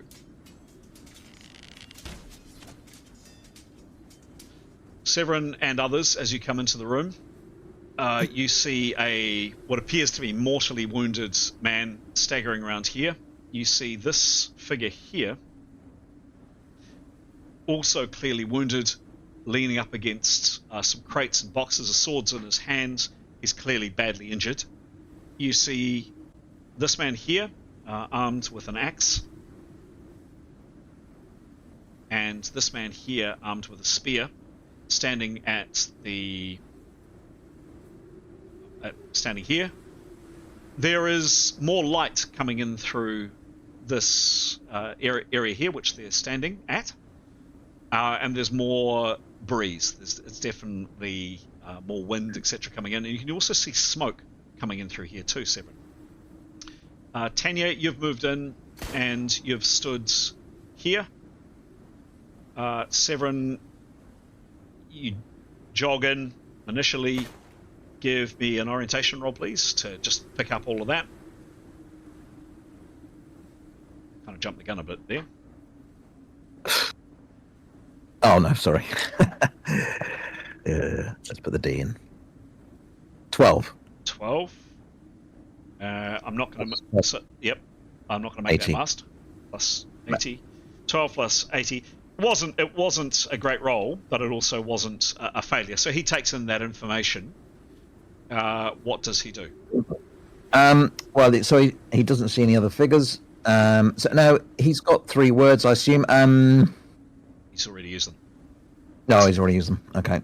Then he will move in and close the distance.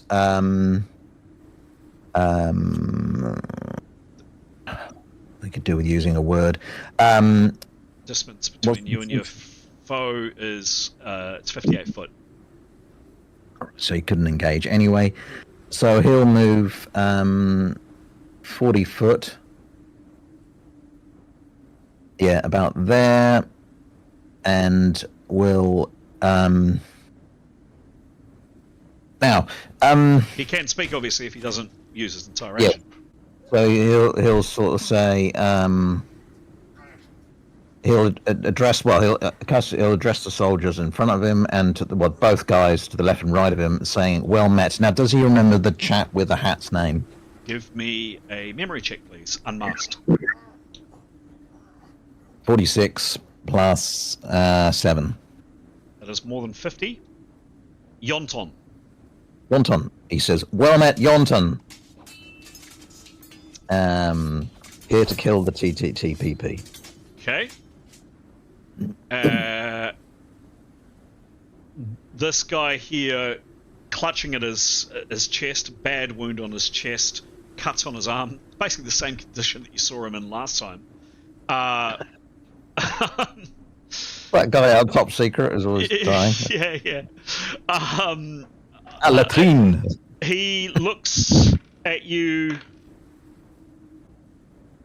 kind of baffled for a second, and then his eyes open in surprise. You here? That's Severin's action this round. Other characters. What are other characters doing? Jada was first to act, so I guess put Jada where she wants to go. A hold action. Where she is, sure. Next, I think was Yotto, who is also visible. Yep. Yotto will come through the door.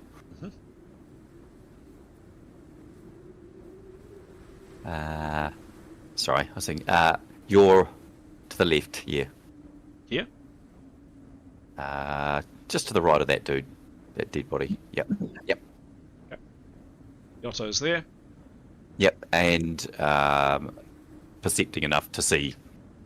Yep. Oh, perceiving? Yep. Yeah, he's got enough. Yep. He hasn't used his full movement, so he can perceive. Sure, give me a roll. Just looking for anyone gonna raise up from the dead and stabby stab. Yep. Ooh. Be He careful. rolled a 4. 4. It's masked. What's his? Plus 41. Thank you. Yeah, so you take in a bit more of the room, Yotto. High ceiling, very high ceiling. Yeah, definitely smoke billowing in through here. Quite a lot of smoke. Not quite on the map yet, but quite a lot of smoke. Chunk of rock here that you can. Chunk of rock here that you can see. Can't see any other exits or entrance ways, at least from this view. There's some other rock here. Large bonfire that you can see there to your right, and occasional torches. A lot of supplies here. Food, drink, occasional weapons, etc. lying around. That's pretty much all you can see. A few bodies are twitching or slightly moving around here, but no one looks imminently as though they're about to get to their feet. And then these two men are still currently standing their ground. Haskell. Unless there's any other action from... Well, he moved in, and then a perception, so call it... He's probably got 40% left to act, if Yoto wants to do anything else. I think he will just hold that remaining 40%, and he's specifically looking at those two by the entrance to that corridor pathway, and he's just looking for their reactions, if it's aggressive, and if they're going to come forward. I think all he would be really is just defensive position. He's just looking to see what they do. Okay. And if he needs to call back to those behind him. Okay, cool. Next is... Yeah, Haskell. Okay, so Askell's still invisible. Yes. He will just hold... Currently can't see right. into the room, by the way. He is... Yeah, okay. He will... He is currently He there. will say to Jada and Nicholas, I'm going through the doorway, and I'm going to be on... which would be their right, our left, coming through. So the opposite to where Tanya is, No. essentially. Having a terrible time with Yoto's counter today.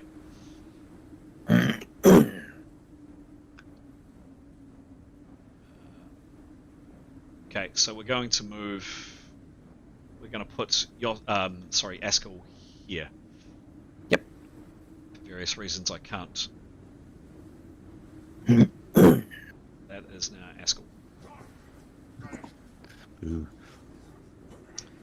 We'll get you back in due course, don't worry, Haskell. Good. Yeah, so he'll just go there, and as he walked past, obviously, Nicholas Jada told him where he was going. He'll be still on the right hand side of the doorway, which would be their right, and he'll just be also surveying the room. Okay, cool. And then, lastly, Nicholas. Nicholas is going to... this is weird, but his spells don't work. He's going to run in and back Severin up. He's got his sword and shield out. Okay. Wow. He'd like to be on the allies side of Severin. So he'll go, Okay. so he'll be between Severin. So he'll go towards... The Hat Man is on the two Severin's... Yeah, right. But he'll be next to Severin, back sort of, slightly back from... Yeah, that's him. Menacing, but like uncertainly menacing. Like I'm being brave, but Okay. Yeah. Done. Jada will go behind Yoto because she doesn't want to be the last. She doesn't want to be at the back, but not the front. Okay, so she's preparing. How far can she move preparation? And she's cancelling. 5 feet. Sorry, 5 feet? What? 65? Yeah, but she's preparing. So she... No. Preparing? She's not... No, she was holding action. She was Okay. just waiting to see where the others go. But Okay. to the other side of him. Okay, there we More go. towards the fire. Yeah. Okay, done. All right. That is the end of that round. And two things. Sorry, Chris, just going back with Yoto's piece. So those two, we'll call the bad guys, didn't do anything. No. Okay, They've already acted this round. Okay, sorry. In that case, Yoto, that remaining 40% would have just moved forward to the left of Severin. Left, yep. Okay. Yep, perfect. Yoto, what do you see moving left?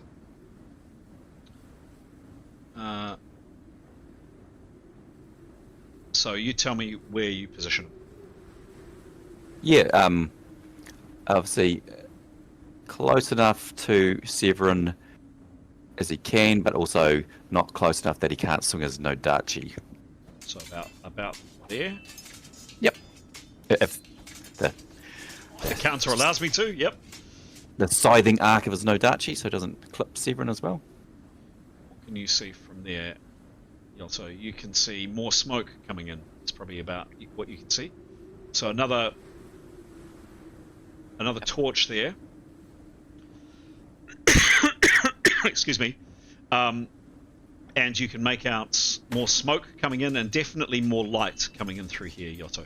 You can't quite see round this curve of this passage. All right, that is where we're going to call that round. Ending the round. I'm going to roll initiative. Any changes to initiative that I need to be aware of? Anybody got a weapon on the string or about to cast a spell? Going once, going twice. Okay. Save. Firstly, there are two things that's going to happen. Firstly, we are turning on, because it hasn't been in place, combat music. That's the first thing that happens. The second thing that happened is off camera. Before we started playing, I mentioned that this game, the ability for characters to have another life has now gone. Shit's getting real, guys. If you be dead from this moment onwards, you be dead.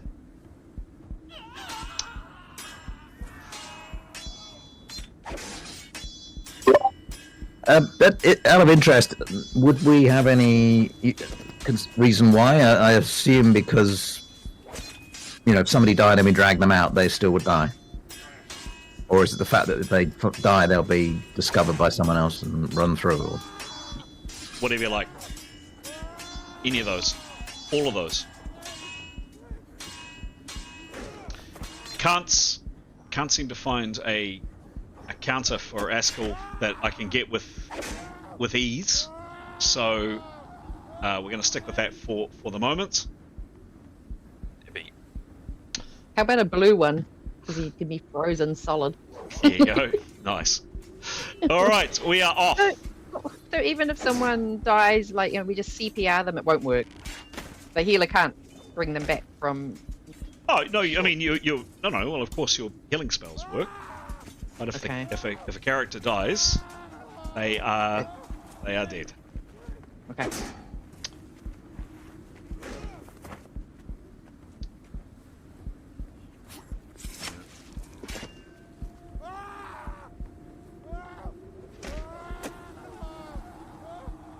One and two. There you go.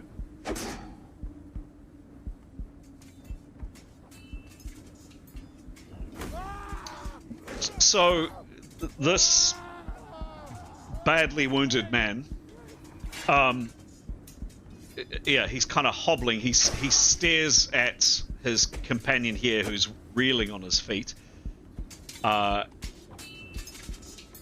just kind of through blood trickling down his chin, says, "Just destroy them, destroy them."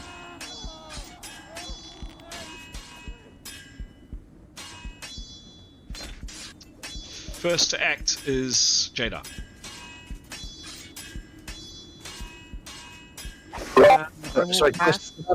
Sorry, just a question for the GM. Yeah. Who is he looking at when he said destroy them?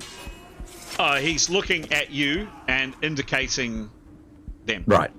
Okay. Just for clarity. Yeah, Thank you. Yep. Jada. Jada will ask if there's anything useful that he knows that would help us do that. They might have discovered some weakness or some. He's speaking South Tongue, by the way. Does Jada speak South Tongue? South Tongue. Let me just check. Pretty sure she does. South Tongue. Yep, level 8. She's good. Yeah. Blew down the door. There's lots of them out. And he spits a chunk of blood. Lots. There are more outside. Some of my men. Harder. They're down the corridor. I'll get them to come back. That was so good, Chris. I actually thought you were just coughing. Investing in the moment. Yeah. He responds with that, Jada. Good question. Anything else, Jada? So that's been, call it 20%? Just more. Can I do a perception roll for all? I want to look at just all of the injuries as a healer would. Sure. To Yeah. see what's going on here. Yeah, sure.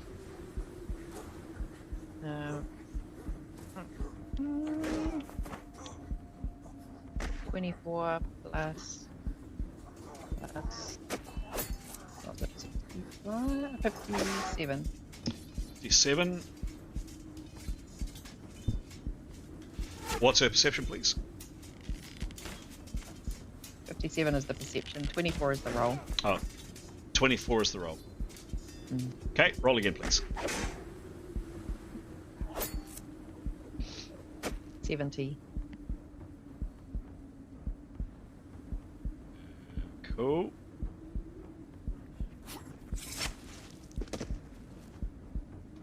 Okay, and what is your perception, please? 24? That's the roll. No, no. Okay, Oh, what's your perception skill? Sorry. Sorry. It's 63. Sorry, looking at Okay. an old sheet. Okay, cool. 63. Yep. So you're peering at the injuries, particularly a mixture of sword wounds, axe wounds, spears, a couple of bows, and these strange little round holes. Actually, some of the people in robes had these strange little round holes in them as well. Ah. Well, I'll point that out to everybody. Some strange injuries going on here. Be careful. Okay. Cool. Done. Yotto is next to act.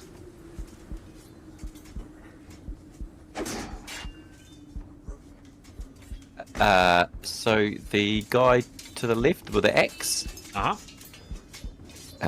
What state was he in? Was he bleeding as well? Appears to be mortally wounded.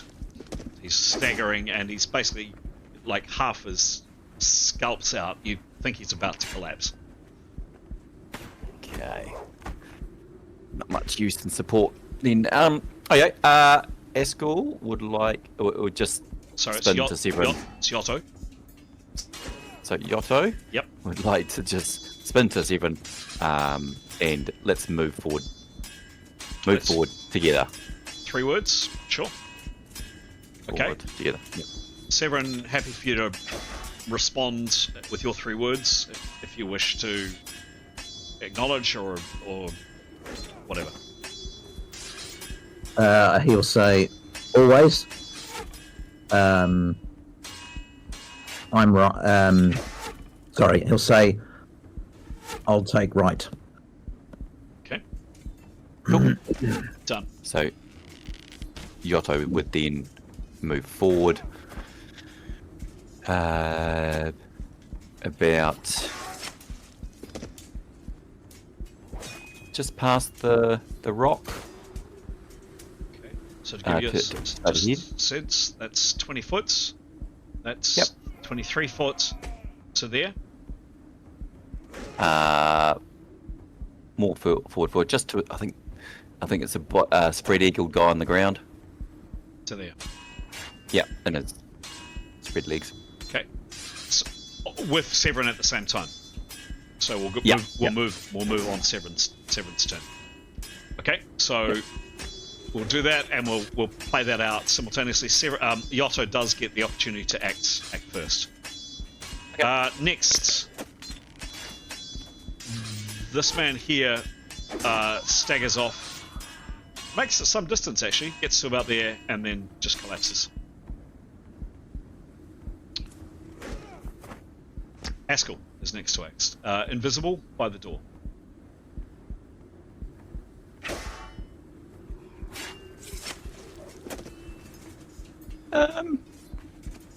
I think he is just gonna hold there, and I think he'll just.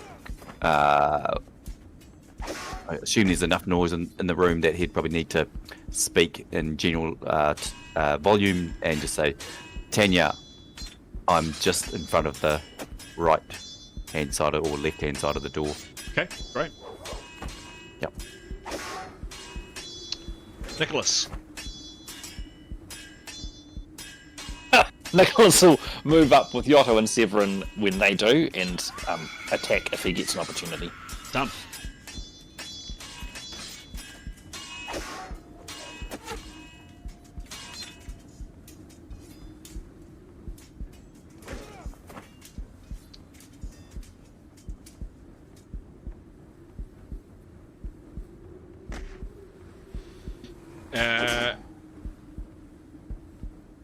This man here moves back, not much, moves back a little bit here. Cut like a step or so backwards. Axe and shield ready. Doesn't appear to be stern face, grizzled guy. Has seen plenty of battles in his time. Doesn't seem too worried by facing 3 versus 2.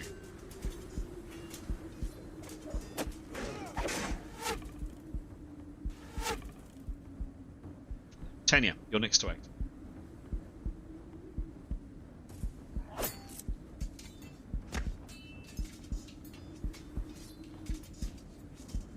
Hello, Tanya.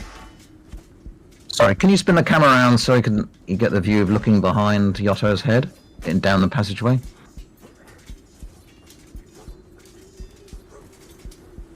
So yeah, she's looking to move forward into the room with purpose, keeping out of everyone's way because she's visible. I guess she'd like to. She's looking for an angle on the soldiers. She probably won't get one by the time she fires, but there's a sort of pointy outcrops to Yotto's left. I guess she'd like to move into behind that position so she can line up her bow for next round with an arrow on it, if possible. And would either shoot any of the soldiers, probably they'll be engaged, but if she gets a clear shot, she'll take it, or if there's something behind them that she can shoot, she'll look to do that. So a forward of that, if possible, so the rock's just by Yotto's left. Okay. So at this stage, Yotto hasn't moved, and Severin, because he's waiting for Severin, and Nicholas hasn't moved because he's waiting for Severin. Tanya, you were there. That's that's 30 foot to right. That's 40 foot to there. Hmm. Firing a bow is a 50% action, so you could move to here or there and fire a bow. Yeah, she'll do that. We're staying there or there. I think if she can get there. if she can get to where she is and get a clear shot, she'll take it. Okay. So let's have a look. So firstly, I won't show you what's outside just yet. At this stage, Yotto is still in this line, so there is a gap of some. It's a tight shot, but as soon as Yotto moves up, I'm going to say no chance. But right now, you get a shot on this guy, and he's also unaware of you as well. So he's not, he's here. In terms of Tanya, what you see out, if anybody else would like to obscure their vision, if you wish, or not, I guess not a biggie if you don't, but ideally, Tanya, this is what you see out. So ideally, people avert your eyes. That would be kind of kind. It's including you, Askell. There you go. You see that, Tanya. So some sort of brazier or something? You see it. I'd prefer you not to describe it, because... Oh, okay. Some sort of three-headed dragon? Yeah, that's it.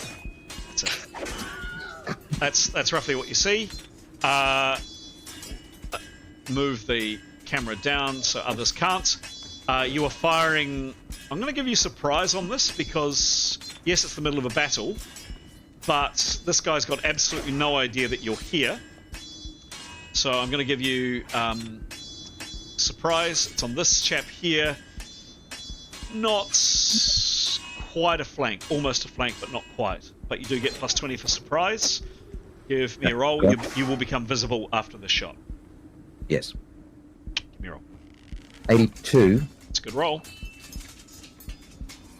So that's a non-magic arrow. She's got, but she's got superior arrows, which are plus 10. So that's a total attack of bonus of 121. 1, 2, 1, 2, 1. Thank you. You got 20 for surprise. I didn't give you flank as I said, but no DB and no shield because the shield's on the. I'll give you partial. He actually would get kind of a little bit of a shield, but even so, that is a extremely good 203 with the hit. 150 minus 203. 53 left. And you're using a long bow on chainmail armor.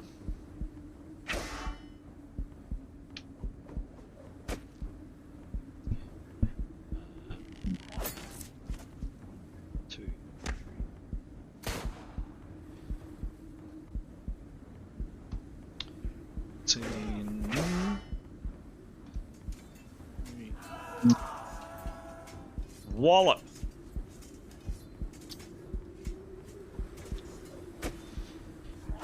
Tanya, that is a very, very nasty 36 and an E and an A puncture crit. Roll the E first, please, and then roll your A. 25. 25 for the E.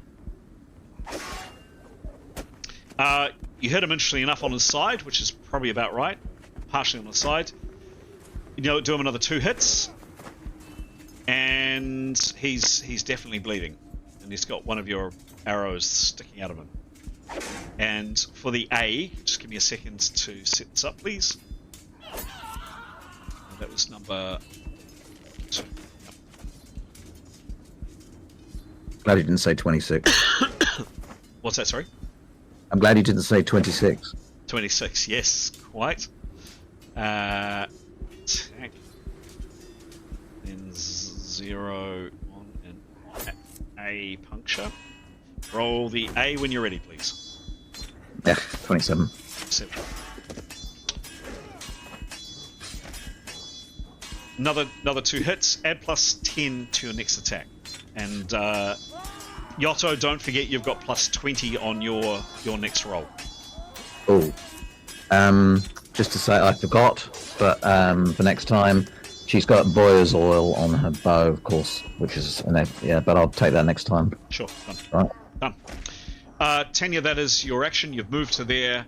Twang, Tanya, you are now visible. Yep. Next to act is Severin, and as Severin moves, both Nicholas and Yotto do the same. Yotto, And Nicholas change action. And a second. Yep. Yotto, you move up to here. This is happening simultaneously, but that was Yotto's action first off. Severin, what is your action, please?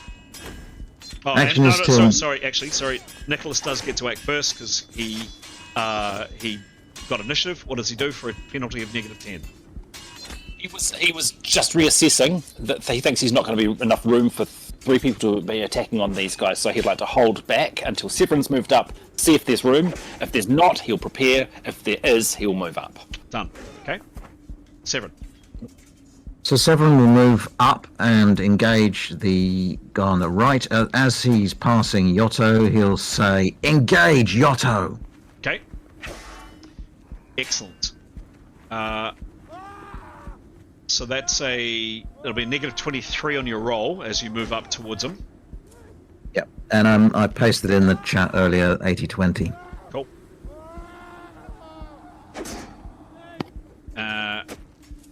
Excellent.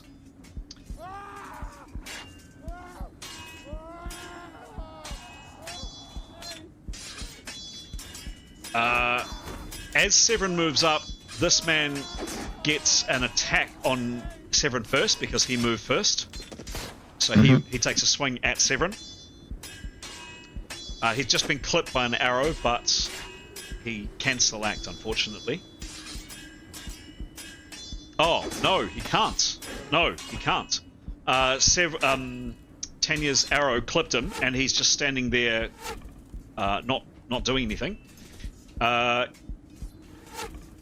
Severin, you get to attack.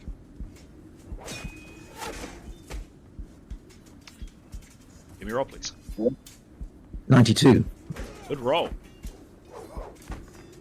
Plus 162. Plus broadsword of 162. He has. I'm sorry. Let me just work that out. Sorry. Oh yes, yeah. 80-20. Yep.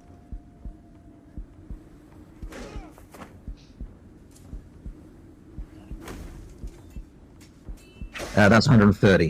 130. Thank you.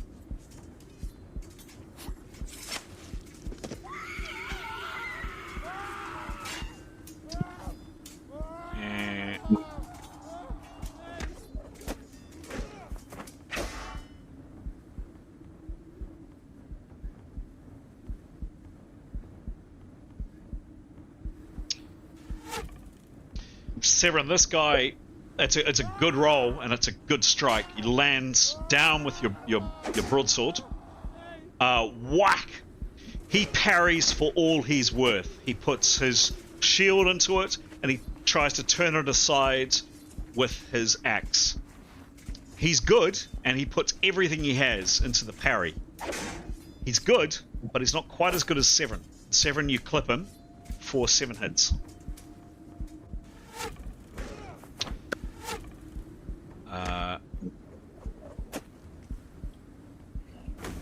Next. This person here, Yotto, moves the, what is it? 8 foot in between you and him. And attacks. Now, he is using a long weapon. He's using a spear. You are using a long weapon. You're using a 2-handed sword. So there's no penalty. There's no issue. You can both attack and defend as you normally would. He lunges at you with his spear, Yotto.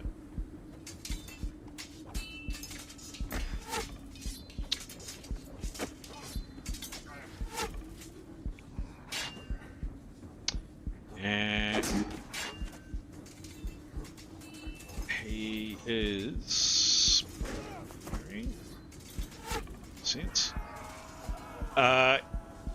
Yotto, I have your DB as 19. Did you put in the chat? I don't think you said that you were parrying. Did you write anything in the chat about you parrying? No, I didn't. Okay. So he attacks and he does a... Actually, I should be rolling all of these rolls in the open, as I'm going to be doing from now on. So every other attack and every critical roll on your characters, you guys get to see real time. He rolled a 73, by the way. In fact, here we go. Oops, can I drag that over? No, I can't drag it out of there. He rolled a 73, and he did you, Yotto, a very nasty 19 in a D slash. Rolling the critical. Here is the critical. I'm going to roll it in the open. Here's a D. Exclamation R space D100. Now, we do have a rule in this game that you can't kill someone else's character if they're not here. So here's the critical coming on Yotto. It's an 11.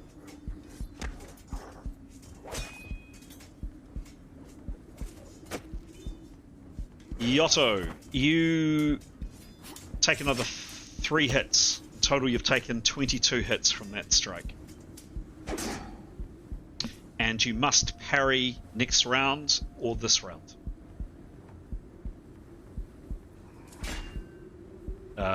So Yotto, you moved up.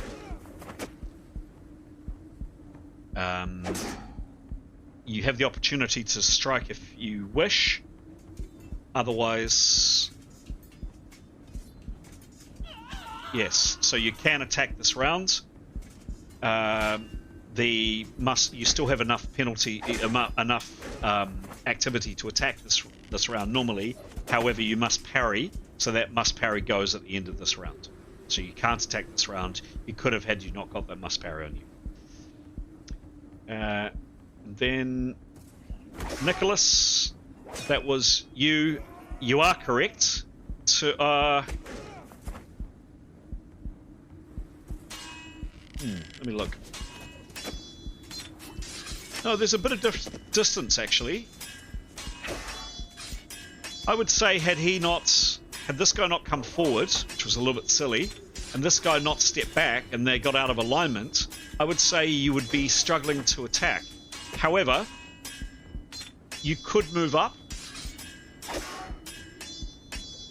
There's bodies and stuff in the way here, so I might ask. You could definitely attack this guy on a flank, except you've got a short weapon. So, although, no, we've said that you can attack.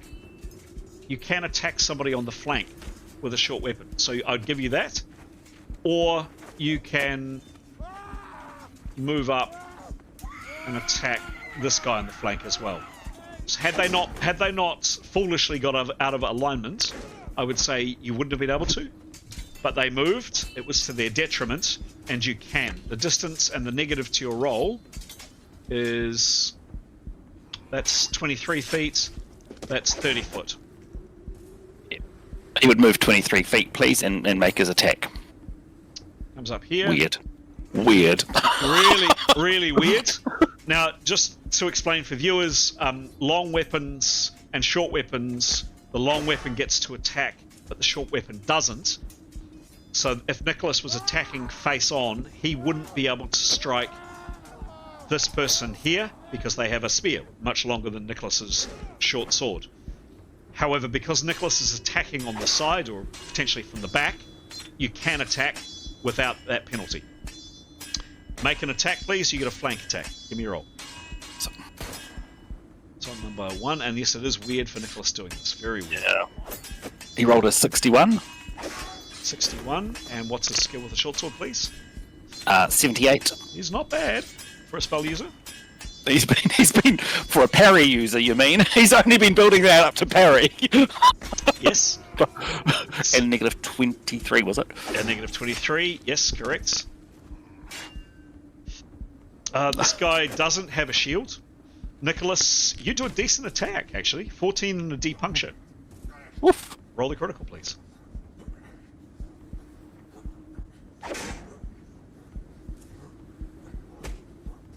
Oh, 69, dudes. 69. You hit him in his shoulder, in his left shoulder. You hit him hard, and he kind of staggers a bit and gasps in pain and surprise at this weedy little man that comes up on his side and wallops him. You do him another 3 hits, Nicholas. You hit him hard. Definitely hit him hard. Thank you. Wallop. That's it. That's all he's got. That is the end of the round. End of rounds. Rolling initiative. Any changes to initiative that I need to know about? Going once. Going twice. I got that plus 10, but I think that was on the attack rather than on the initiative. Isn't it? Correct. Yeah. Correct. We are off. By the way, guys, it's coming up to 1 o'clock. Are we happy to do one more round, or are we happy to go longer than 1 o'clock? Yeah, only happy to do another round. Yeah, fine for another round. One round. One more round, done. Okay.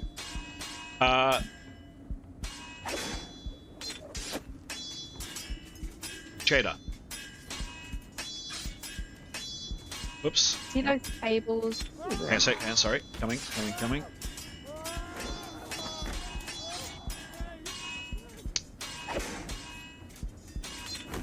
Yep. See all those tables and amphoras, and can I go over there and have a look around at what's there if there's anything useful or interesting for us? Okay, sure. So it keeps me out of the way. Yep. Hey. You see this man you've just been speaking to. Is he the injured guy? Sorry? Oh, the injured guy? Yes. Is it? Okay, I'll have a quick look and then I'll help him. Okay.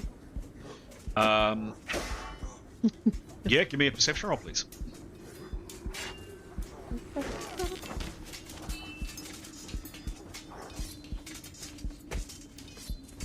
11. 11. It's masked. Plus 63. Okay. Roll again, please.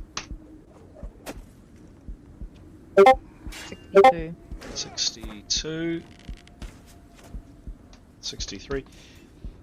JD, you have a quick scour of these tables and all the rest. This is what you see. A couple of swords, some boxes there. There's a basket with some bottles in it. There's a chest there. Amphoras, as you just said. Some barrels, boxes, crates, all manner of stuff. Nothing that immediately leaps out at you. That's a 30% action. Oh no, you moved, so call it. You've got 60% left to do. Okay, I'll go help that guy. I'll go over to him, bandage him, do something, first 80. Okay. He recognized. At first, he's a bit kind of perturbed at this massive woman, and Jadar is huge, coming up to him. But then he does recognize you again. You, of course, you. Yeah, look, he's bleeding. You can start to do a diagnosis, but you'll really have to do the full round next round. Or if you just want to see an injury, you can start bandaging it if you wish, or do whatever you like. Yeah, whatever's bleeding, just hold it. Hold it is enough. Okay. He seems quite grateful that you're tending to him. Yeah, he's pretty. A full diagnosis will tell you more, but yes, he's got a couple of quite serious injuries. That's Jadar's turn.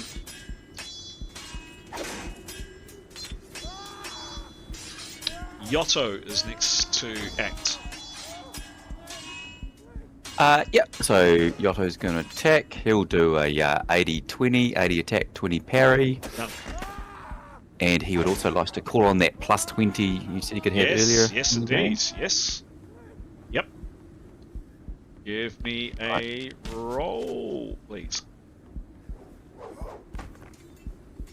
Oh, fudge. 4.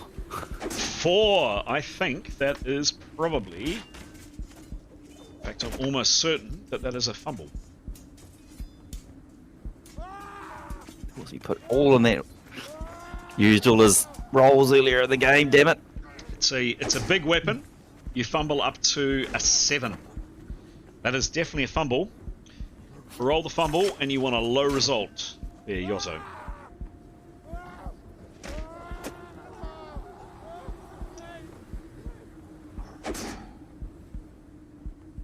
$63. You lose your grip and juggle your weapon for 2 rounds. You can still parry. So, Yotto, you're out of the fight for this round and next round, but you can still parry. I'll be generous and hold that plus 20 over to your next time you can actually make a roll with it. Thank you. Get him, Nicholas. Get him, Nicholas. Next is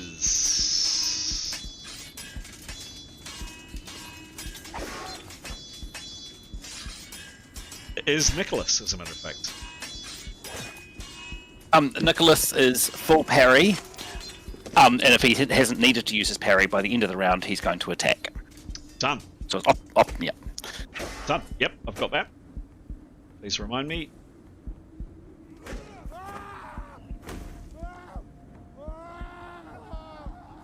Haskell is next to act. Yep. Esker would like to come forward from the door, and he will come up go as close as he can, obviously without tripping his invisibility, to in behind Nicholas, or near to Nicholas. Yeah. Yep. That doesn't trigger anything. Yep. Okay. All right. Is that what you want? He'd probably go a little bit further forward from the other side of that body. Okay. There you go. Just to check, can you do that? It's a reasonably short distance. 50 foot. Yes, you should be able to do that. Apologies for the counter. I've had a bad luck with Haskell's counter tonight. Today, I should say. Okay, nothing else. Oh, that is his action, actually. Tanya is next. Tanya, you've just fired, and you've become visible.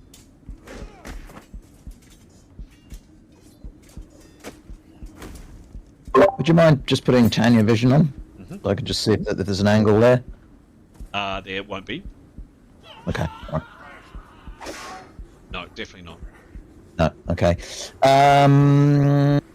In that case, she will move forward and drop her bow and draw her short sword and come in behind.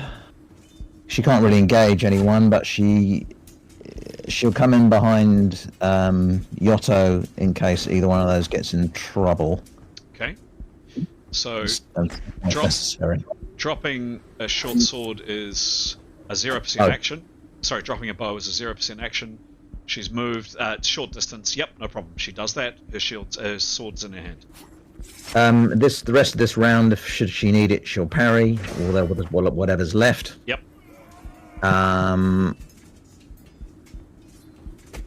Otherwise, she will. Opportunity parry, I guess, at the moment. Done. Okay. Severin is next to it. He will attack the guy again, 80-20. Okay. It's number 2. Yep. Give me a roll, please. 50. 50. And that was, I think it was 130, wasn't it? Yes, that's what you gave me. Now, he hasn't moved, so he doesn't have that penalty on him. This chap does... he parries, but not enough. Severin, you deliver 11 in an A. And an E. Yeah, okay. Give me a roll. A first? Yes, please.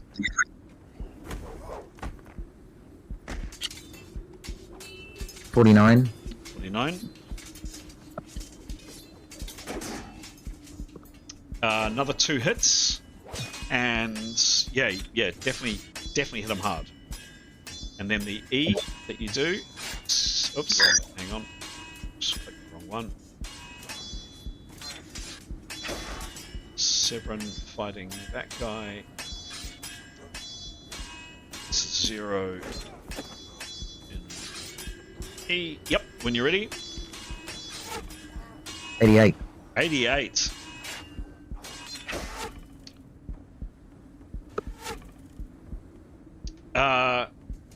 You smash him, Severin, on his neck. There is a gout of arterial blood, and he collapses on the ground. Cool. That is killed 7th level.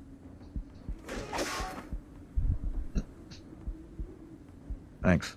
Nice work, Severin.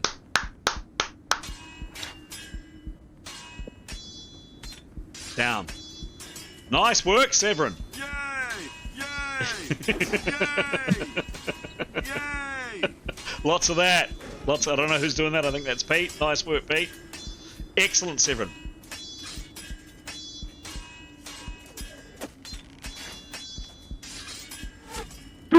One down. Chap with the spear sees Yotto juggling.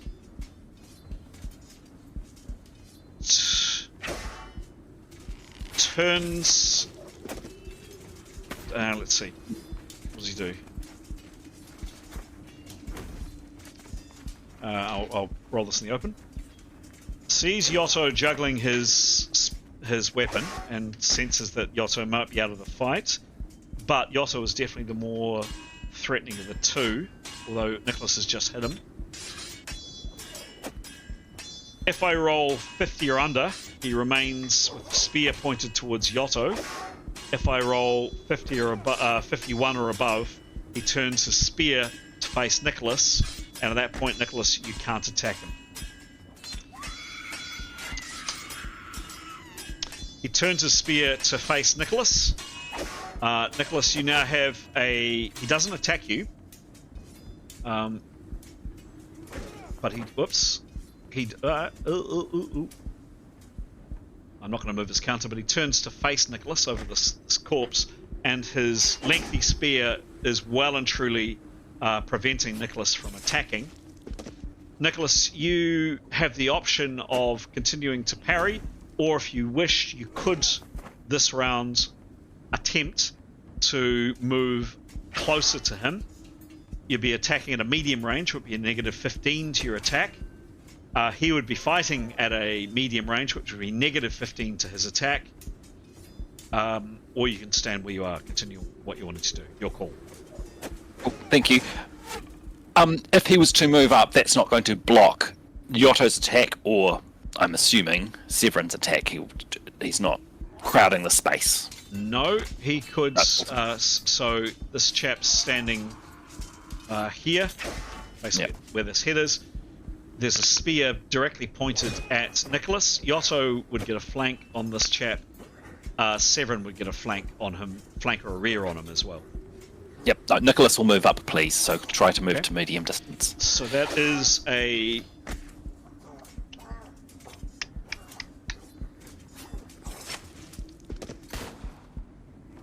It's a 50% action, it's a medium maneuver, and it's half your skill with your weapon. It's all or nothing. Give me a roll, please. Sure.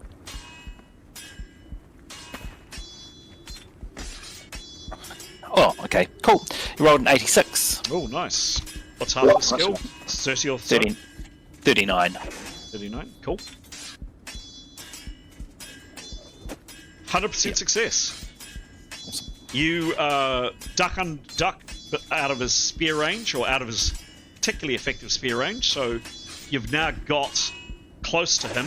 You can use your short weapon next round at negative 15, unless he chooses to step back or does something like that. Can I just double check just for the game rules? So that means, so that was a 50% action because the other 50 could be used for parrying at the remainder of his OB. Correct. Got it. Cool. Thank you. Correct. And that is the end of the round, and I think that is going to be the end of our game, unless we want to continue on. No, can't, sorry. Can't? Done? Leaving it there, guys? Yep, happy. We're into it. Thank you. Oh, what was that? Was very brave, Nicholas. Very, Filling the gap there. That was very brave. very brave for Nicholas. Yotto is the decider for who gets player of the match and character of the match. Who does it go to, please, Yotto? Gosh.